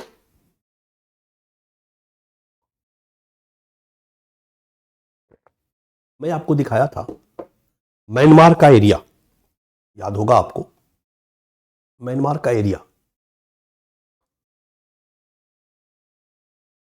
म्यांमार में जो बांग्लादेश से लगा हुआ एरिया है उसको हम रखाइन प्रांत के नाम से जानते हैं। याद है रखाइन प्रांत, अराकान भी हम उसको कहते हैं। और रखाइन प्रांत के ठीक ऊपर जो था प्रांत चीन, याद आ रहा है सब। इस तरीके से रखाइन, चीन, शान, बहुत सारे प्रांत को मैंने दिखाया था मैप पे आपको। दक्षिण में चलते हैं, भारत बांग्लादेश की सीमा से लगे हुए उस प्रांत की चर्चा करते हैं जिसको रखाइन के नाम से जानते हैं। रखाइन प्रांत में जो बांग्लादेश की सीमा के साथ लगा हुआ एरिया है, वहां पर एक सुन्नी मुस्लिम समुदाय रहता है, या नहीं, सुन्नी मुस्लिम समुदाय रहता है। ये बांग्ला बोलते हैं, बांग्ला भाषी हैं। इन्हीं को रोहिंग्या की संज्ञा दी जाती है, यही रोहिंग्या कहलाते हैं म्यांमार में। ये रोहिंग्या मुस्लिम है। तो सबसे पहले रोहिंग्या समस्या और इस समस्या के स्वरूप और प्रकृति की चर्चा करते हैं, और इसी स्वरूप और प्रकृति की चर्चा करने के क्रम में मैं आपको ले आया हूं म्यांमार की इस सीमा पर। आपके सामने है, ये सीमावर्ती क्षेत्र है म्यांमार का, और यहीं पर ये बांग्लादेश है, याद होगा, यहां तक बांग्लादेश है। Done. This one Bangladesh, this one Tripura, T, Mizoram, याद है। यहां पर रोहिंग्या रहते हैं, यहां भी है रोहिंग्या फैले हुए, बट ज्यादातर रखाइन प्रांत में है। रखाइन प्रांत के कुल आबादी का 1/3 रोहिंग्या।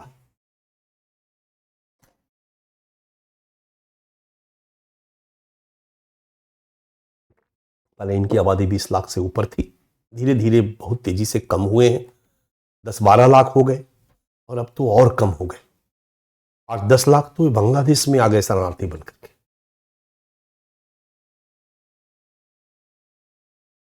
ये सुन्नी मुस्लिम है और अपने को मानते हैं कि 16वीं सदी से ये म्यांमार वासी, म्यांमार में रह रहे, और म्यांमार की सरकार, म्यांमार के लोग कहते हैं कि नहीं, ये बांग्लादेश से आकर के यहां बसे। क्लियर है, मुद्दा यही है। ये अपने को म्यांमारी के रूप में अपनी पहचान स्थापित करने के लिए प्रयासरत है, जबकि वहां के लोग कहते हैं कि आप बाहरी हो। 1962 में वहां जुंटा की सरकार आती है, कहानी बता चुका हूं, और 82 में जुंटा की सरकार एक कानून बनाती है नागरिकता के संदर्भ में, और रोहिंग्याओं को नागरिकता से वंचित कर दिया जाता है, इनको नागरिकता का अधिकार खत्म कर दिया जाता है।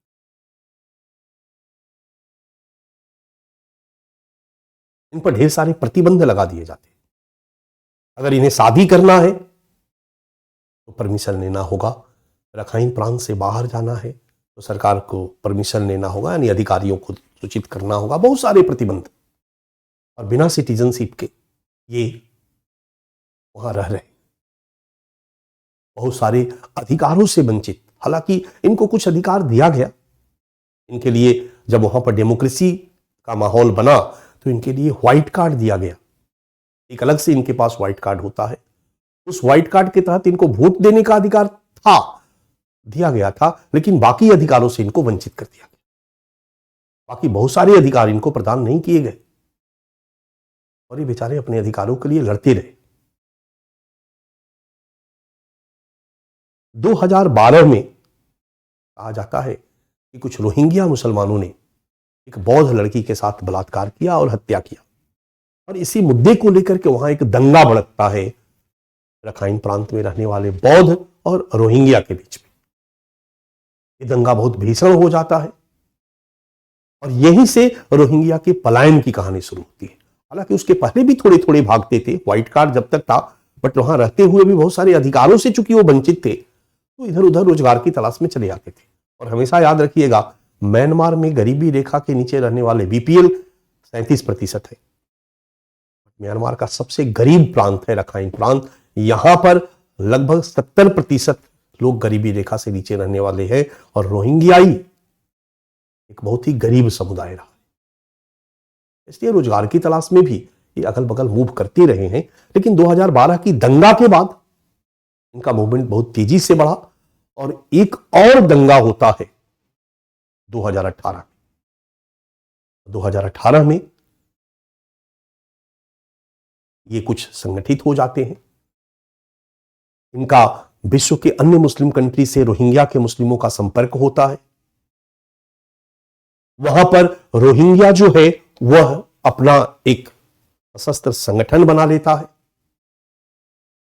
उस संगठन को पाकिस्तान से, सऊदी अरबिया थे, लश्कर तैयबा से, इस्लामिक स्टेट से समर्थन मिलता है, फंडिंग मिलती है और वो सशस्त्र दस्ता जो रोहिंग्याओं का है वो एक पुलिस थाने पर अटैक करता है, वहां कुछ पुलिस वालों को मार देता है।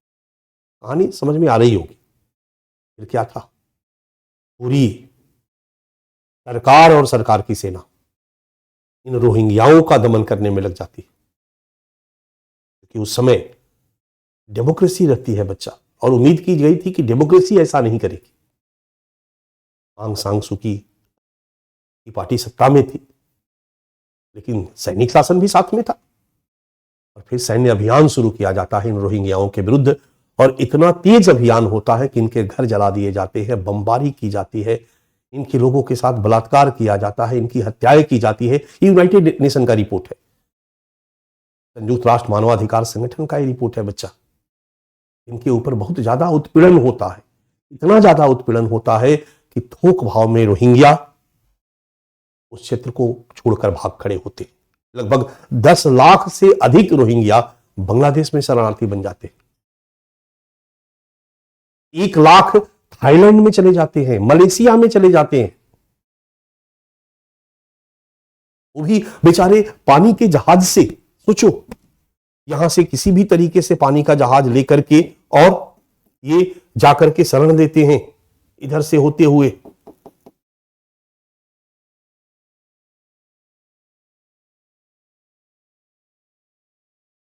थाईलैंड में जाते हैं अपना जान बचाने के लिए, मलेशिया में जाते हैं जान बचाने के लिए, बांग्लादेश में जाते हैं जान बचाने के लिए, इंडिया में भी आते हैं। तो भारत में उसी पीरियड में इनका प्रवेश तीव्र होता है।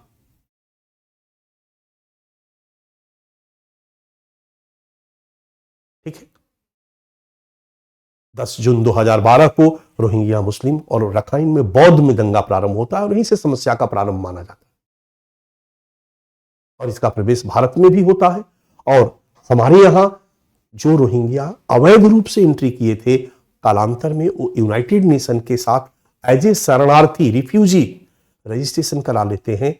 इस तरीके से 14,000 रोहिंग्या रजिस्टर्ड शरणार्थी के रूप में है, लेकिन हमारी सरकार का आंकड़ा है कि उसके अलावा 40,000 से अधिक रोहिंग्या अवैध रूप से इंडिया में रह रहे हैं, दिल्ली में रह रहे हैं, उधर हैदराबाद में रह रहे हैं, जम्मू कश्मीर में रह रहे हैं। इस तरीके से भारत में ये रोहिंग्या बिखरे हुए। अब मैंने पहले भी बताया था कि इससे दिक्कत क्या होती है, क्या समस्या आती है, इस पर हम चर्चा करेंगे। लेकिन 40,000 से अधिक अवैध रोहिंग्या शरणार्थी भारत में विद्यमान है। इनसे कुछ सुरक्षा चुनौतियां उत्पन्न हुई जब हमारे रक्षा मंत्रालय, गृह मंत्रालय इस पर जब चिंतित हुए तो उन्होंने सोचना शुरू किया कि इनको किसी भी तरीके से बाहर किया जाए।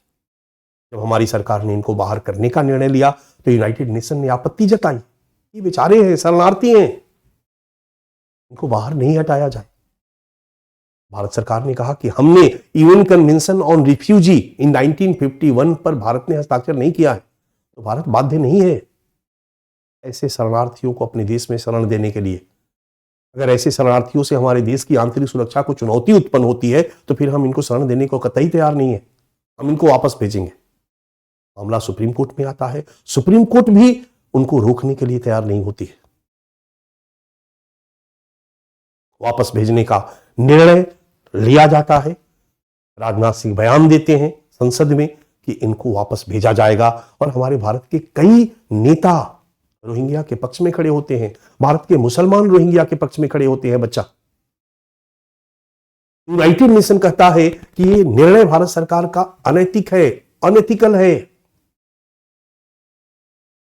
राजनाथ सिंह कहते हैं कि इनको वापस भेजा जाएगा। 31 जुलाई 2018 में हमारी सरकार ने इनको वापस भेजने का निर्णय लिया। यूनाइटेड नेशन बौखला गया। यूनाइटेड नेशन ने कहा कि भारत का या राजनीतिक दलों और संगठनों ने इसका विरोध किया। कहा गया कि यह यूएन कन्वेंशन और रिफ्यूजी 51 का उल्लंघन है, भारत सरकार का यह निर्णय। यूनाइटेड नेशन ने कहा कि सरकार को ऐसा नहीं करना चाहिए। विश्व के देश यूएन कन्वेंशन पर सहमत हुए हैं, शरणार्थियों को बेचारा माना गया है और उनके मानव के अधिकारों की रक्षा करना हमारा धर्म है। उनके प्रति मानवतावादी दृष्टिकोण से हमें देखना चाहिए। और मानवीय है, अनैतिक है। और दूसरा 51 का उल्लंघन है। सरकार ने कहा 51 का उल्लंघन नहीं है क्योंकि मैंने 51 पर साइन नहीं किया है। हमारी भारत सरकार का स्टैंड था। यूनाइटेड नेशन ने कहा कि अमानवीय, अनैतिक। हमारे पॉलिटिकल पार्टी, कई संगठन और सबसे ज्यादा भारत के मुस्लिम समुदाय के लोगों ने भारत सरकार के इस निर्णय का विरोध किया कि भारत सरकार टारगेट करके रोहिंग्या मुस्लिमों को भगा रही है। सरकार ने कहा कि सबसे पहले तो यूएन कन्वेंशन ऑन रिफ्यूजी 1951 का उल्लंघन करता हम नहीं है क्योंकि हम हस्ताक्षरकर्ता देशों में शामिल ही नहीं है, हमने हस्ताक्षर नहीं किया। रही बात नैतिक अनैतिक की, तो सबसे पहले नैतिकता का सिद्धांत कहता है कि हम देश की रक्षा करें, देशवासियों की रक्षा करें। भारत सरकार कहता है कि मानवतावाद सही है और मानवतावाद का वैश्विक दृष्टिकोण होना चाहिए, लेकिन सबसे पहले मानवतावाद का राष्ट्रवादी दृष्टिकोण होना चाहिए। एक राष्ट्र की, सरकार की नैतिक जिम्मेदारी है कि उस राष्ट्र क्षेत्र में रहने वाले लोगों की रक्षा करे और किसी भी शरणार्थी से अगर हमारे देश के अंदर सुरक्षा चुनौती उत्पन्न होती है, हमारे देश के अंदर रहने वाले लोगों के ऊपर खतरा नजर आता है, तो फिर हम शरणार्थी के प्रति मानवतावादी दृष्टिकोण नहीं रखेंगे, बल्कि हम कहीं ना कहीं वहां पर सख्त होंगे, क्योंकि हमारे लिए प्रायोरिटी क्या है? हमारे देश के लोगों की सुरक्षा। और सरकार यही कह करके अपना पक्ष रखती है और म्यांमार रोहिंग्या मुस्लिमों को वापस भेजने के निर्णय पर अडिग रहती है। 5 नंबर में, 6 नंबर में मैंने लिख दिया है भारत का पक्ष। अवैध रोहिंग्या से उत्पन्न समस्याएं हमारे लिए, हमारी सुरक्षा चुनौती के सामने खतरा है। और पहला और दूसरा, भारत यूएन कन्वेंशन पर हस्ताक्षरकर्ता देशों में शामिल नहीं है। लोग सरकार की निंदा करते ही है, सुप्रीम कोर्ट तक पहुंचते हैं और 8 अप्रैल 2021 को सुप्रीम कोर्ट का डिसीजन आता है। सुप्रीम कोर्ट कहता है जो रोहिंग्या को पकड़ा गया था हमारी सरकार के द्वारा,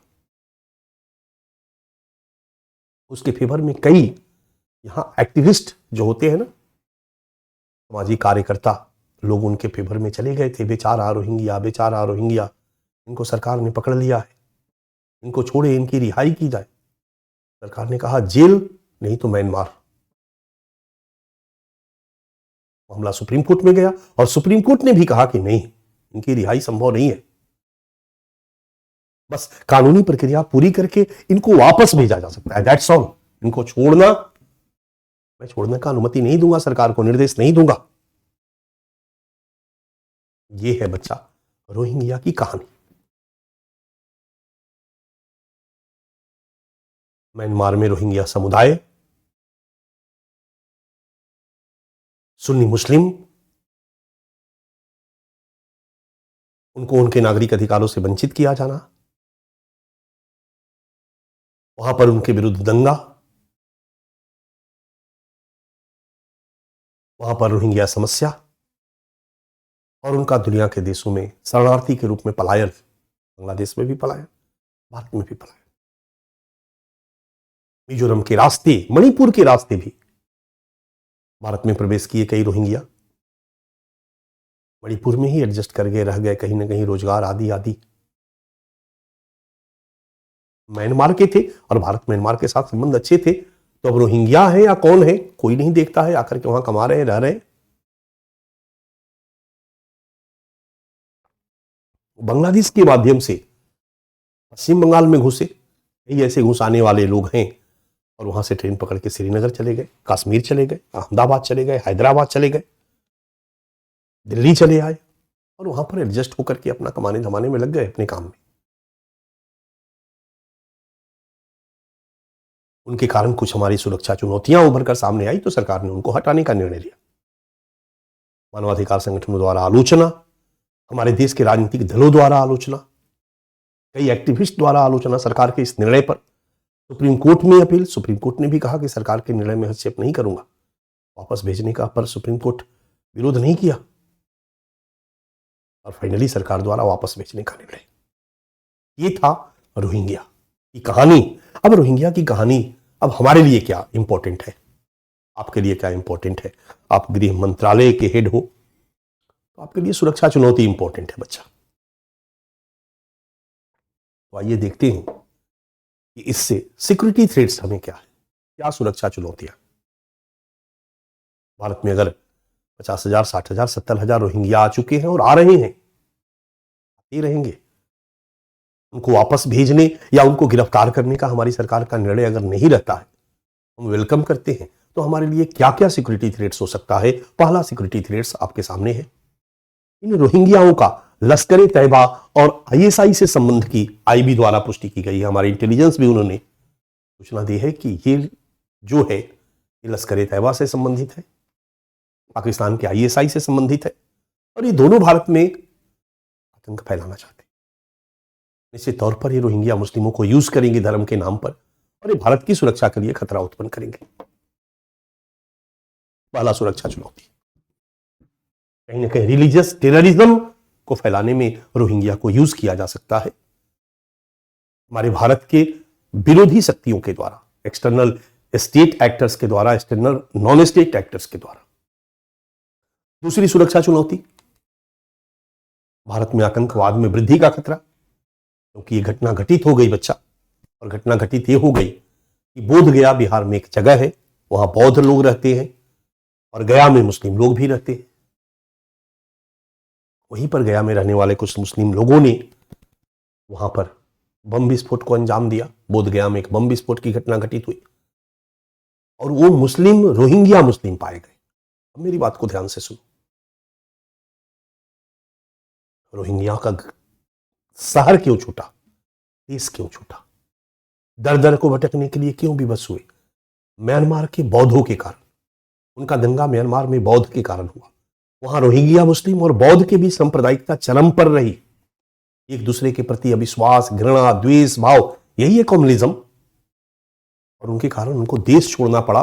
तो कहीं ना कहीं उनके मन में आग उबलता होगा, बौद्ध को देखते हुए, उनके ड्रेस को देखते हुए उनको काट डालने का मन करता होगा। ये आग कहीं ना कहीं भारत में बौद्ध के खिलाफ न उभर कर सामने आए, बौद्ध मुस्लिम सांप्रदायिकता को उभारने में योगदान न दिया। ऑलरेडी हिंदू मुस्लिम सांप्रदायिकता से भारत त्रस्त है। ये भारत में बौद्धों के खिलाफ मुस्लिमों के द्वारा हिंसा, दंगा या इनके द्वारा रोहिंग्या मुस्लिमों के द्वारा संभावना को उत्पन्न कर सकता है। ये हमारे लिए सुरक्षा चिंता का विषय है। सरकार इस चिंता को लेकर चिंतित है। तो भारत में आतंकवाद में वृद्धि का खतरा, बोधगया बम विस्फोट, भारतीय बौद्धों के खिलाफ हिंसा की संभावना,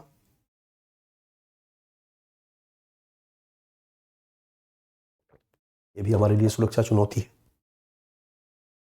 बौद्धों के खिलाफ हिंसा की संभावना। एक और चीज, हमारे जो आईबी है वो भी रिपोर्ट दे रही है, दिल्ली का क्राइम ब्रांच रिपोर्ट दे रहा है कि जहां जहां ये हैं आपराधिक गतिविधियों में शामिल है। ऐसे एक एग्जांपल मैं आपको दे रहा हूं, मैंने बहुत कुछ, हम लोगों का तस्वीर क्लियर है। मणिपुर, मोरे, मिजोरम तस्करी का गढ़ है, और खास करके ड्रग्स की तस्करी। म्यांमार अफगानिस्तान के बाद ड्रग्स उत्पादन करने वाला, अफीम उत्पादन करने वाला बहुत बड़ा देश है। और राखाइन में रोहिंग्या मुस्लिम सबसे गरीब समुदाय के लोग, गरीबी इनकी सबसे बड़ी समस्या है। सारे रोहिंग्या नहीं, लेकिन कुछ एक रोहिंग्या निश्चित रूप से इस ड्रग्स की तस्करी में इन्वॉल्व हो सकते हैं। और इन्वॉल्व होने के पीछे एक बहुत बड़ा कारण है कि म्यांमार का कोई व्यक्ति अगर ड्रग्स की तस्करी करने के लिए आगे बढ़ता है तो उसका भारत के बाकी जगहों पर नेटवर्क उतना तगड़ा नहीं है जितना कि मुस्लिमों का है। रोहिंग्या एक मुस्लिम है, तो कहीं ना कहीं रिलीजियस एथनिसिटी के कारण बांग्लादेश के मुसलमानों के साथ, भारत के मुसलमानों के साथ एक मनोवैज्ञानिक जुड़ाव बन सकता है। और बन सकता है तो आसानी से वो ड्रग्स की तस्करी में काम कर सकते हैं, हथियारों की तस्करी में शामिल हो सकते हैं, और इनके गैंग में शामिल होकर के तेजी से ये काम कर सकते हैं। उस इलाके का भी इनको ज्ञान है, इंडिया में आ गए हैं तो यहां का भी ज्ञान है।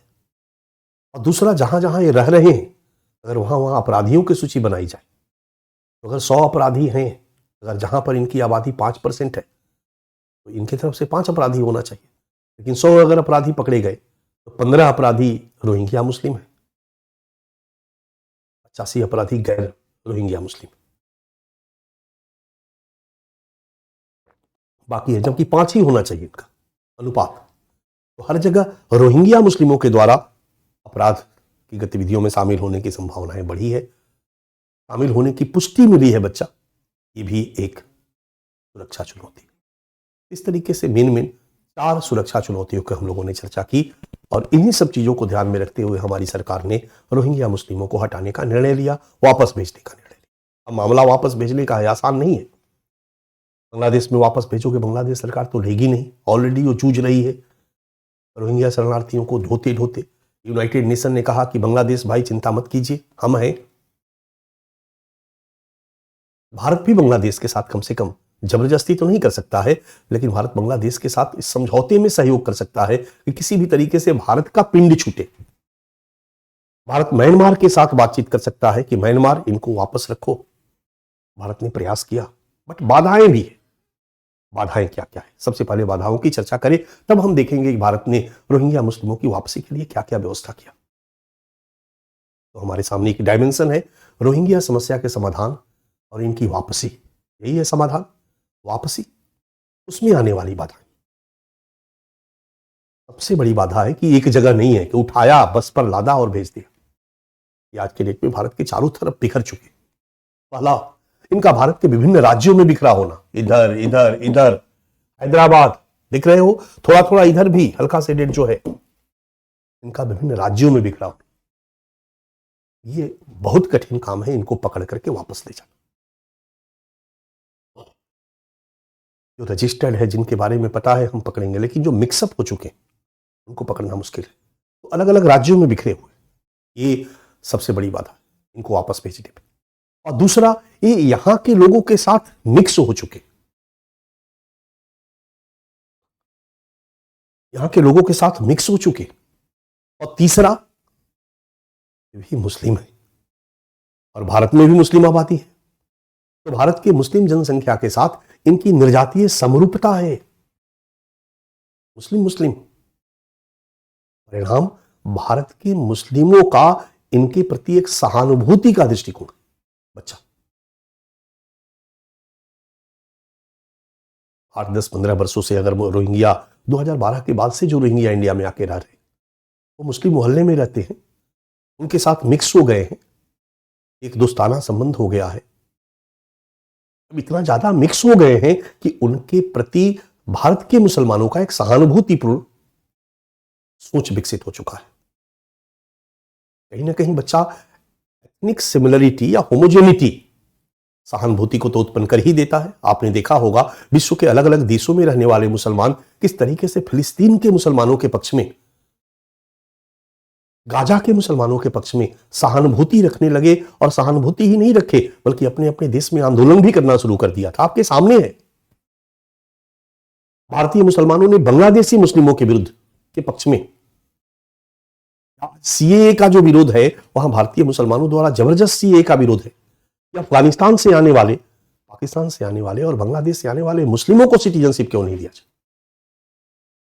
तो कहीं ना कहीं सबके, केवल मुस्लिमों में नहीं, सब में एथनिक जो होमोजेनिटी है, अगर धार्मिक समरूपता है, दोनों एक ही धर्म के लोग हैं, तो एक मनोवैज्ञानिक रूप से जुड़ाव हो जाता है। भारत के मुस्लिमों में भी रोहिंग्या के प्रति एक सहानुभूति है। इसलिए सरकार के द्वारा जो रोहिंग्या की वापसी का निर्णय लिया गया है, भारत के मुसलमान इसका विरोध कर रहे हैं। इसका एक एग्जाम्पल आपको 2017 में दिख सकता है।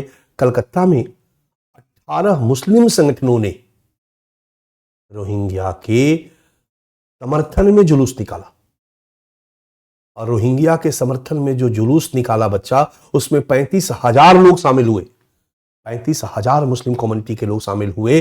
उस 35,000 में मुश्किल से 500 रोहिंग्या होंगे, 34,500 भारत के मुसलमान थे। अब बताओ, जिस देश में इस तरह से होगा, रोहिंग्या को मत भेजो, वापस नहीं जाना है, उनको भारत में रखा जाए, निश्चित रूप से उनकी वापस भेजने के सामने बाधा है। भारतीय जनसंख्या के साथ इनकी निर्जातीय समरूपता, मिक्स हैं मुस्लिम मुस्लिम, बल्कि भारतीय मुस्लिमों का इनके प्रति सहानुभूति और इनकी जबरन वापसी का विरोध। 12 सितंबर 2017 को कलकत्ता में 18 मुस्लिम संगठनों द्वारा रोहिंग्या के समर्थन में जुलूस निकाला गया, जिसमें 35,000 लोग शामिल हुए। तीसरा, भारतीय जनसंख्या में इनका सातवीकरण। इस तरीके से भारत के मुस्लिम कम्युनिटी में मिक्स हो गए हैं, आइडेंटिफाई करना कठिन है कि कौन रोहिंग्या मुस्लिम है और कौन बांग्लादेशी मुस्लिम है और कौन भारतीय मुस्लिम है। बांग्लादेशी मुस्लिम ही तो बहुत सारे भारत में बसे हुए। सरकार का कोई भी निर्णय एक्सिक्यूट सफलतापूर्वक तभी होता है जब अन्य राजनीतिक दल उनका समर्थन करें। सामान्य तौर पर माना जाता है कि विरोधी राजनीतिक दल विरोध ही करते, चाहे निर्णय अच्छा हो या बुरा हो। दुनिया के सभी देशों में दिखाई देता है, भारत में भी यह दृष्टिगत होता है। इसलिए जब हमारी सरकार ने रोहिंग्या मुस्लिमों को वापस करने का निर्णय लिया और भारत के मुसलमानों द्वारा रोहिंग्याओं के समर्थन में अपनी भावनाओं को व्यक्त किया गया, तो कई भारत के पॉलिटिकल पार्टी लोगों ने भारत के मुस्लिमों को एक वोट बैंक के रूप में देखते हुए उनके फेवर में, रोहिंग्या के फेवर में आवाज उठानी शुरू करी। और ममता बनर्जी से लेकर कांग्रेस पार्टी तक सभी लगभग विपक्षी पार्टियों ने सरकार के इस निर्णय का विरोध किया, रोहिंग्या को वापस भगाने का विरोध किया। इस तरीके से सीएए का विरोध किया जा रहा। सरकार ने कहा कि पाकिस्तान से उत्पीड़ित होकर भागने वाले मुस्लिम, हिंदू, गैर मुस्लिम, हिंदू, सिख, ये छुपा हुआ नहीं है कि किस तरीके से मुल्ला उमर की सरकार में और फिर से अभी तालिबानियों की सरकार आ गई, एक गुरुद्वारे को वहां तोड़ा गया है, उत्पीड़न किया गया है, पाकिस्तान में उत्पीड़न होता रहा है, बांग्लादेश में रेडिकलिज्म का उभार हुआ है। बेचारे हैं, उनको भारत की नागरिकता दे देनी चाहिए मानवतावाद के आधार पर। बट मुस्लिमों को देने की जरूरत इसलिए नहीं है क्योंकि उनका ऑलरेडी वो नागरिक है नेपाल के, बांग्लादेश के, वो ऑलरेडी नागरिक है पाकिस्तान के, ऑलरेडी नागरिक है अफगानिस्तान के। अपने देश में जाएं और रहे, और अगर अपने देश में जाते हैं तो उनको कोई मारेगा नहीं, उत्पीड़ित नहीं करेगा। अगर वो अपने देश में जाते हैं तो वहां रह सकते हैं। भारत में वो रोजगार की तलाश में आए तो उनको सिटीजनशिप देने का कोई मतलब नहीं है। अब कहोगे कि गैर मुस्लिमों को वहां उत्पीड़न क्यों है? इसलिए है कि भाई वो इस्लामिक कंट्री है, तीनों के तीनों। अगर सेकुलर कंट्री होता तो सोचने वाली बात थी।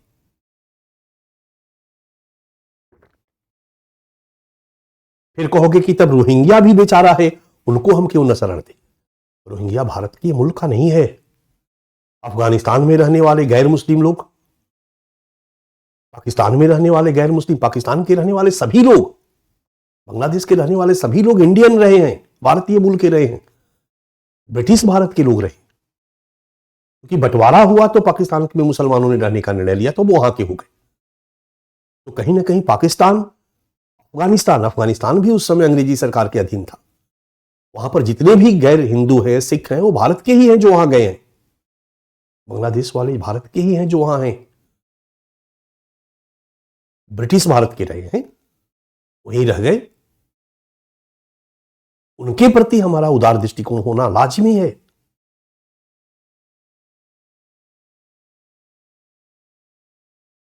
रोहिंग्या के प्रति हो ये जरूरी नहीं है। फिर तो हम सीरिया के बेचारे शरणार्थियों को भी शरण देने लगे। तो ये हमारे अपना डिसीजन होगा कि हम किसको दें और किसको नहीं दें। ये हम बाध्य नहीं हैं। दया का मूल्य हमें बाध्य नहीं करता है कि किसी पर दया करो ही करो। ये हमारे अंदर अंतःस्फूर्त चीज है, ये हमारा निर्णय है।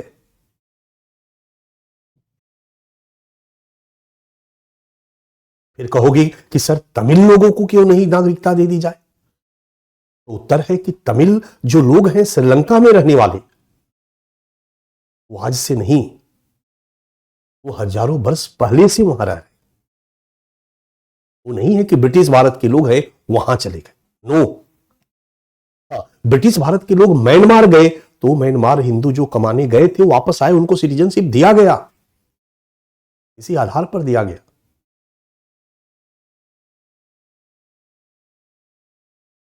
बट सीएए का भी भारत के विपक्षी दल आज के डेट में विरोध कर रहे हैं। सरकार का ये पक्ष है। इसलिए रोहिंग्या मुस्लिमों के वापसी के निर्णय पर भी राजनीतिक सहमति का जो अभाव है एक बाधा है। कहीं ना कहीं जब तक राजनीतिक सहमति पूरी तरह से नहीं होती है तो एक दिक्कत का काम करता है। ये बात अलग है कि सरकार कुछ भी विरोध करो, जो करना है हम करेंगे ही करेंगे, बट राजनीतिक सहमति का अभाव भी एक बाधा है, एक चुनौती है। और एक सबसे अंतिम चुनौती एक और हम दे सकते हैं, एक चुनौती और, रोहिंग्या मुसलमानों को हम भेजेंगे कहां? बांग्लादेश से भाग के आए हैं, बांग्लादेश वापस भेजे, म्यांमार भेजे, और म्यांमार सरकार जब लेने को ही तैयार नहीं है। आज म्यांमार में खुद गृह युद्ध चल रहा, बांग्लादेश अपने आप इन रोहिंग्याओं से पीड़ित है,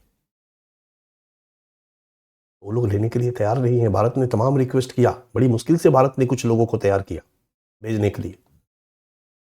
तो बांग्लादेश और म्यांमार का जो नकारात्मक रवैया है रोहिंग्या के बारे में, म्यांमार और बांग्लादेश का नकारात्मक रवैया भी कहीं ना कहीं इनकी वापसी के मार्ग में बाधा है। एक और बाधा है बच्चा, जिसकी चर्चा जरूरी है करना, और वो है रोहिंग्याओं के शरणार्थियों के बारे में अंतर्राष्ट्रीय कानून। शरणार्थियों के बारे में अंतर्राष्ट्रीय कानून की जब हम बात करते हैं तो 3 घटनाएं हमें ध्यान में रखनी चाहिए। एक 1948 का यूनाइटेड नेशन का संयुक्त राष्ट्र मानवाधिकार पर सार्वभौम घोषणा पत्र, universal declaration of human rights. इसमें यूनाइटेड नेशन के नेतृत्व में दुनिया के मनुष्यों के लिए मानव के रूप में क्या अधिकार है, इसकी चर्चा की। और मानवतावादी दृष्टिकोण से यह तय किया गया कि विश्व समुदाय का यह नैतिक धर्म है कि इनके अधिकारों को प्रदान किया। एक मानव होने के नाते हमारे कुछ अधिकार है, वो हमेशा हमें मिलने चाहिए। और इस संदर्भ में शरणार्थियों के भी कुछ अधिकार है। एक मानव के रूप में जब हम धरती पर आए तो प्रकृति का दोहन करना और अपनी आवश्यकताओं को पूरा करना एक मानवाधिकार है हमारा। इसमें कहीं कोई बाधा स्वीकार्य नहीं है। ये नेशन स्टेट की जो सीमाएं हैं ना, ये अमेरिका का परिक्षेत्र है, ये भारत का बाउंड्री है, ये चीन है, ये मानव निर्मित बाउंड्री है। बट पूरे पृथ्वी पर हर मानव को रहने और प्राकृतिक संसाधनों के दोहन करके अपनी आवश्यकताओं को पूरा करने का अधिकार है। ये नैतिक दृष्टिकोण, ये एथिक्स का पार्ट है आपका जो मैं चर्चा कर रहा हूं। अधिकार है, ठीक है, बाउंड्री होनी जरूरी है, क्योंकि बाउंड्री या नियम, अंतर्राष्ट्रीय सीमाएं, कानून सिस्टम के लिए जरूरी है, क्योंकि सिस्टम रहेगा तभी मानव की जरूरतें पूरी होगी बढ़िया से। लेकिन ये सिस्टम, ये नियम सब साधन है, साध्य नहीं है। साध्य क्या है? मानव की भलाई, मानवतावाद।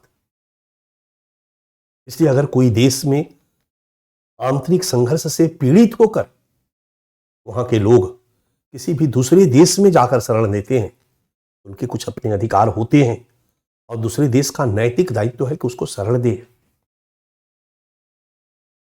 इस बात को ध्यान में रखते हुए 1948 में मानवाधिकार घोषणा पत्र जब जारी किया गया तो शरणार्थियों के अधिकारों की भी चर्चा की गई, और फिर शरणार्थियों के अधिकारों के संरक्षण के लिए 1950 में एक आयोग का गठन किया गया,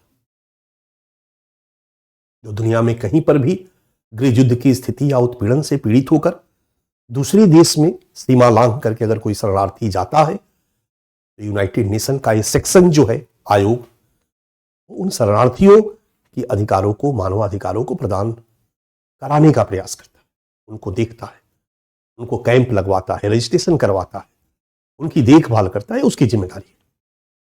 और एक स्टेप और 1951 में यूएन कन्वेंशन ऑन रिफ्यूजी आयोजित किया गया यूनाइटेड नेशन के नेतृत्व में। दुनिया के देशों ने, कई देशों ने, भारत यद्यपि नहीं रहा, कई देशों ने उस पर हस्ताक्षर किया है, सहमति जताई है कि भाई हम अपने देश में अगर हमारी तरफ से कहीं कोई शरणार्थी आता है पीड़ित होकर के तो हम उसको शरण देंगे। अब सोच लो कि यह कानून कहीं ना कहीं रोहिंग्याओं को शरणार्थी मानकर भारत में शरण देने के लिए एक परोक्ष दबाव बनाता है। परोक्ष दबाव, सरकार हस्ताक्षर करता है, नहीं है तो नहीं मानेगी, बट यूनाइटेड नेशन बार बार करता रहा, सरकार के निर्णय की आलोचना करता रहा। एक परोक्ष नैतिक दबाव हमारे ऊपर है, उनको शरण देना चाहिए। ये सब बाधाएं हैं हमारे ऊपर रोहिंग्या मुस्लिमों को वापस करने का। चलिए, हमने इस दिशा में क्या प्रयास किया, एक डायमेंशन देख लेते हैं।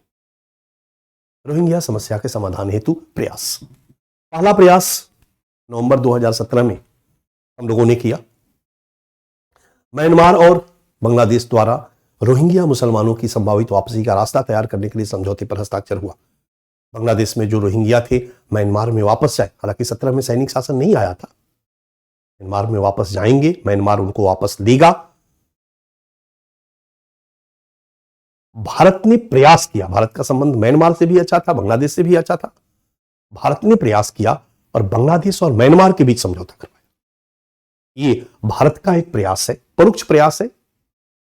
दूसरा, 11 अक्टूबर 2021 को संयुक्त राष्ट्र और बांग्लादेश सरकार के द्वारा यूनाइटेड नेशन और बांग्लादेश की सरकार द्वारा बंगाल की खाड़ी में रोहिंग्या शरणार्थियों की मदद के लिए मिलकर काम करने के समझौते पर हस्ताक्षर किया गया।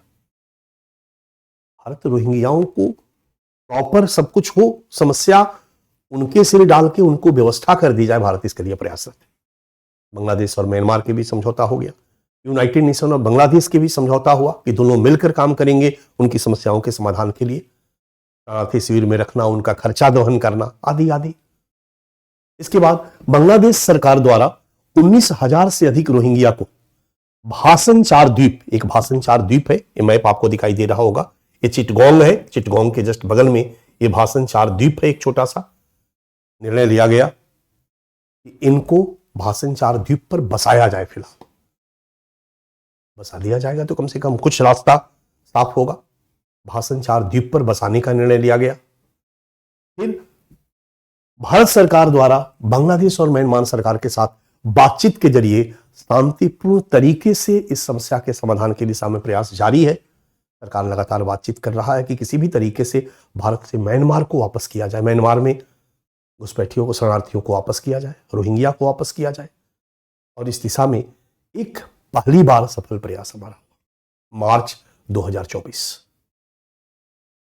मार्च 2024 को रोहिंग्या का पहला खेप म्यांमार वापस भेजा गया, क्योंकि म्यांमार से तय हो चुका था, इसलिए बहुत ज्यादा विरोध की संभावनाएं नहीं दिखाई दी। हालांकि यूनाइटेड नेशन ने इसका विरोध किया था कि ऑलरेडी म्यांमार गृह युद्ध की आग में जल रहा है, अगर रोहिंग्या को वहां पर भेजा जाएगा तो ये बेचारे और दुखी होकर मर जाएंगे। बट सरकार का उद्देश्य है कि यहां से इनको वापस किया जाए, क्योंकि यहां रहेंगे तो हमारे लिए सिक्योरिटी थ्रेट्स रहेगा। मार्च 2024 तक की कहानी मैंने आपको बता दी। 24 के बाद क्या होगा आगे, ये आपकी जिम्मेवारी है बच्चा पार्टी, कि आप ध्यान रखोगे अखबारों पर और इसमें अपना ऐड करते रहोगे। आज मैं आपको पीडीएफ भिजवा देता हूं, इसमें कैसे क्या करना, ठीक है। समीक्षा और सुझाव, एक डायमेंशन तक ये कंप्लीट आपका टॉपिक हो जाएगा। इसकी हम समीक्षा और सुझाव अगर करते हैं, क्या लगता है आपकी सरकार का निर्णय सही है या गलत? तो हम कहेंगे कि निर्णय सही है। हमेशा एक नागरिक की सोच अंतर्राष्ट्रीय संबंधों के बारे में सरकार के फेवर में जानी चाहिए। मेरी बात समझ में आ रही है आपको? सरकार के तर्क को समझना चाहिए, और सरकार का जो तर्क है कि राष्ट्र की सुरक्षा की कीमत पर मानवता की भलाई नहीं कर सकते, या मानवता की भलाई के लिए हम राष्ट्रीय सुरक्षा के साथ समझौता नहीं कर सकते, नहीं तो फिर सारे रोहिंग्याओं को आ जाने दिया जाए। मानवता की मांग तो यही कहती है।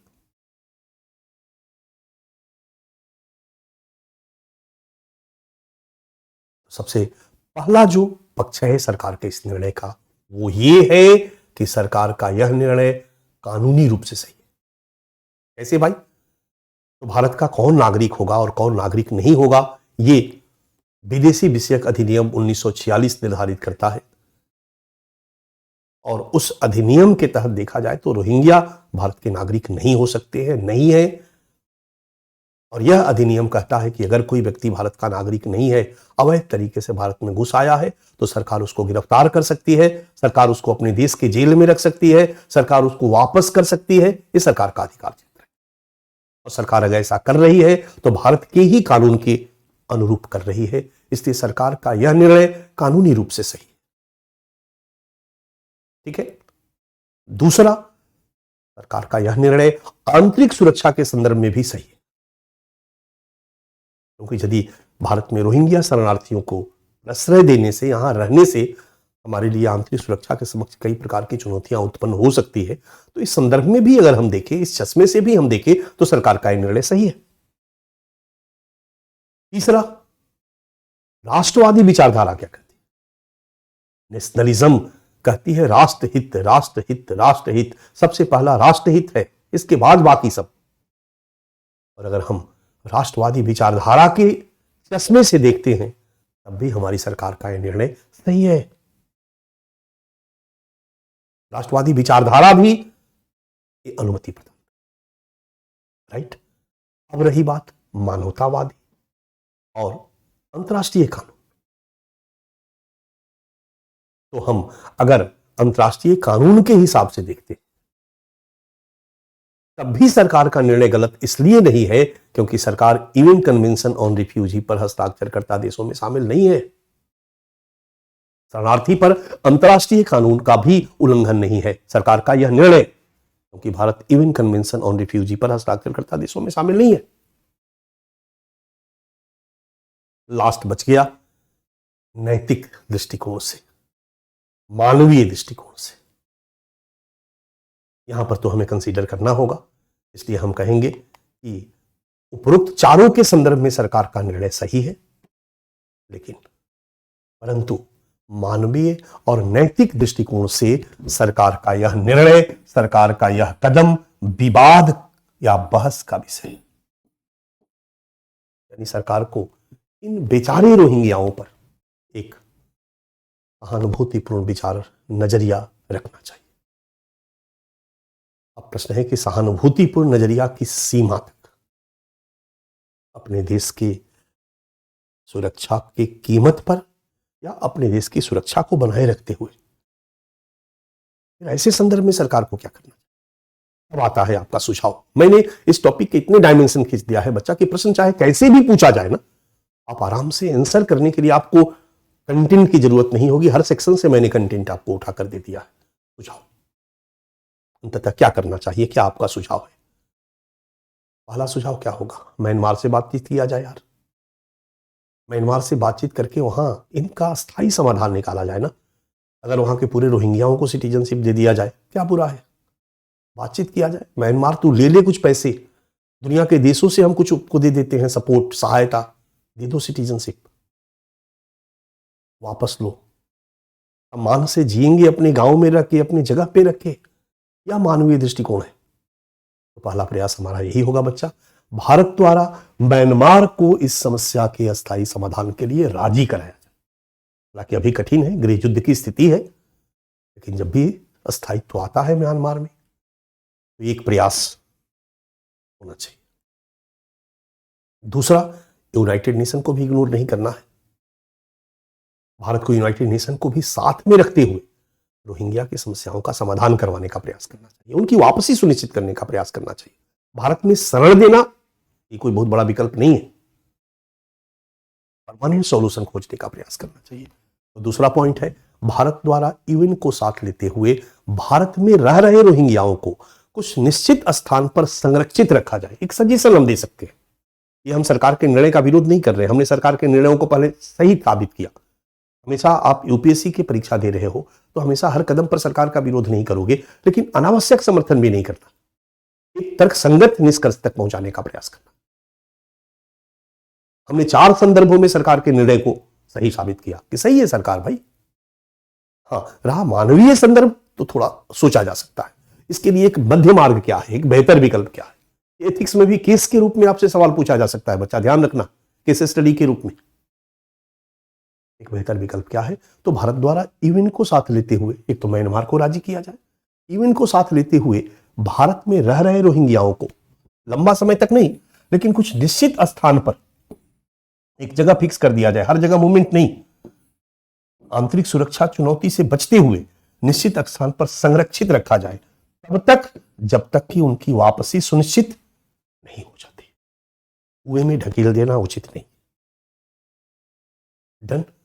तीसरा, केवल भारत में रह रहे रोहिंग्याओं के प्रति भारत का दृष्टिकोण नैतिक व उचित नहीं है, म्यांमार में रह रहे रोहिंग्याओं के प्रति भी दृष्टिकोण नैतिक होना चाहिए। क्योंकि आज अगर आप सॉल्यूशन निकालोगे फिर घुसेंगे, फिर अंदर आएंगे, परमानेंट सॉल्यूशन जरूरी है। तो तीसरा सजेशन, यूएन और म्यांमार के सहयोग से म्यांमार में रोहिंग्याओं की स्थिति में सुधार किया जाए और सेना द्वारा होने वाले अत्याचारों से मुक्ति दिलाने हेतु प्रयास किया जाए, ताकि रोहिंग्याओं का परमानेंट सॉल्यूशन निकल सके।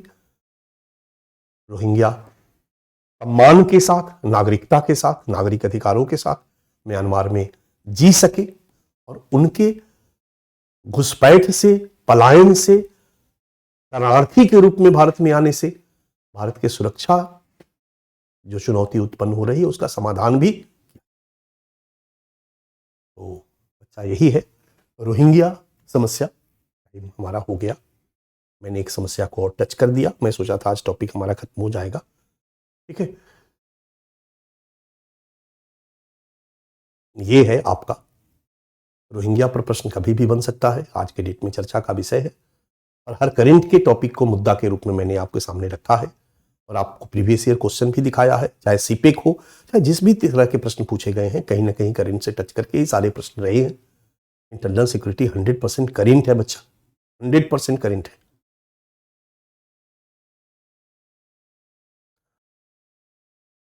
भारत बांग्लादेश सीमा पर हम लोग सब लोग देख लिए। हाँ, लगभग कुछ चीजें हैं, नेक्स्ट एक टॉपिक मैं आपको पढ़ा दूंगा। नेक्स्ट टॉपिक आपके सामने स्क्रीन पर है, बांग्लादेशी घुसपैठ की समस्या। इसको भी मैंने एक सेपरेट टॉपिक के रूप में बना लिया है। जैसा भी सिचुएशन होगा मैं देखता हूं, कल हम लोग मिलते हैं इसी टाइम। ओके, तो थैंक यू वेरी मच। ठीक है, आज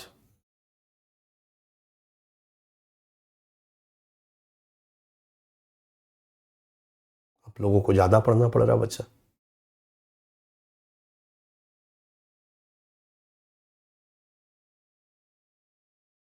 चलिए, थैंक यू, हम लोग कल मिलते हैं। डन।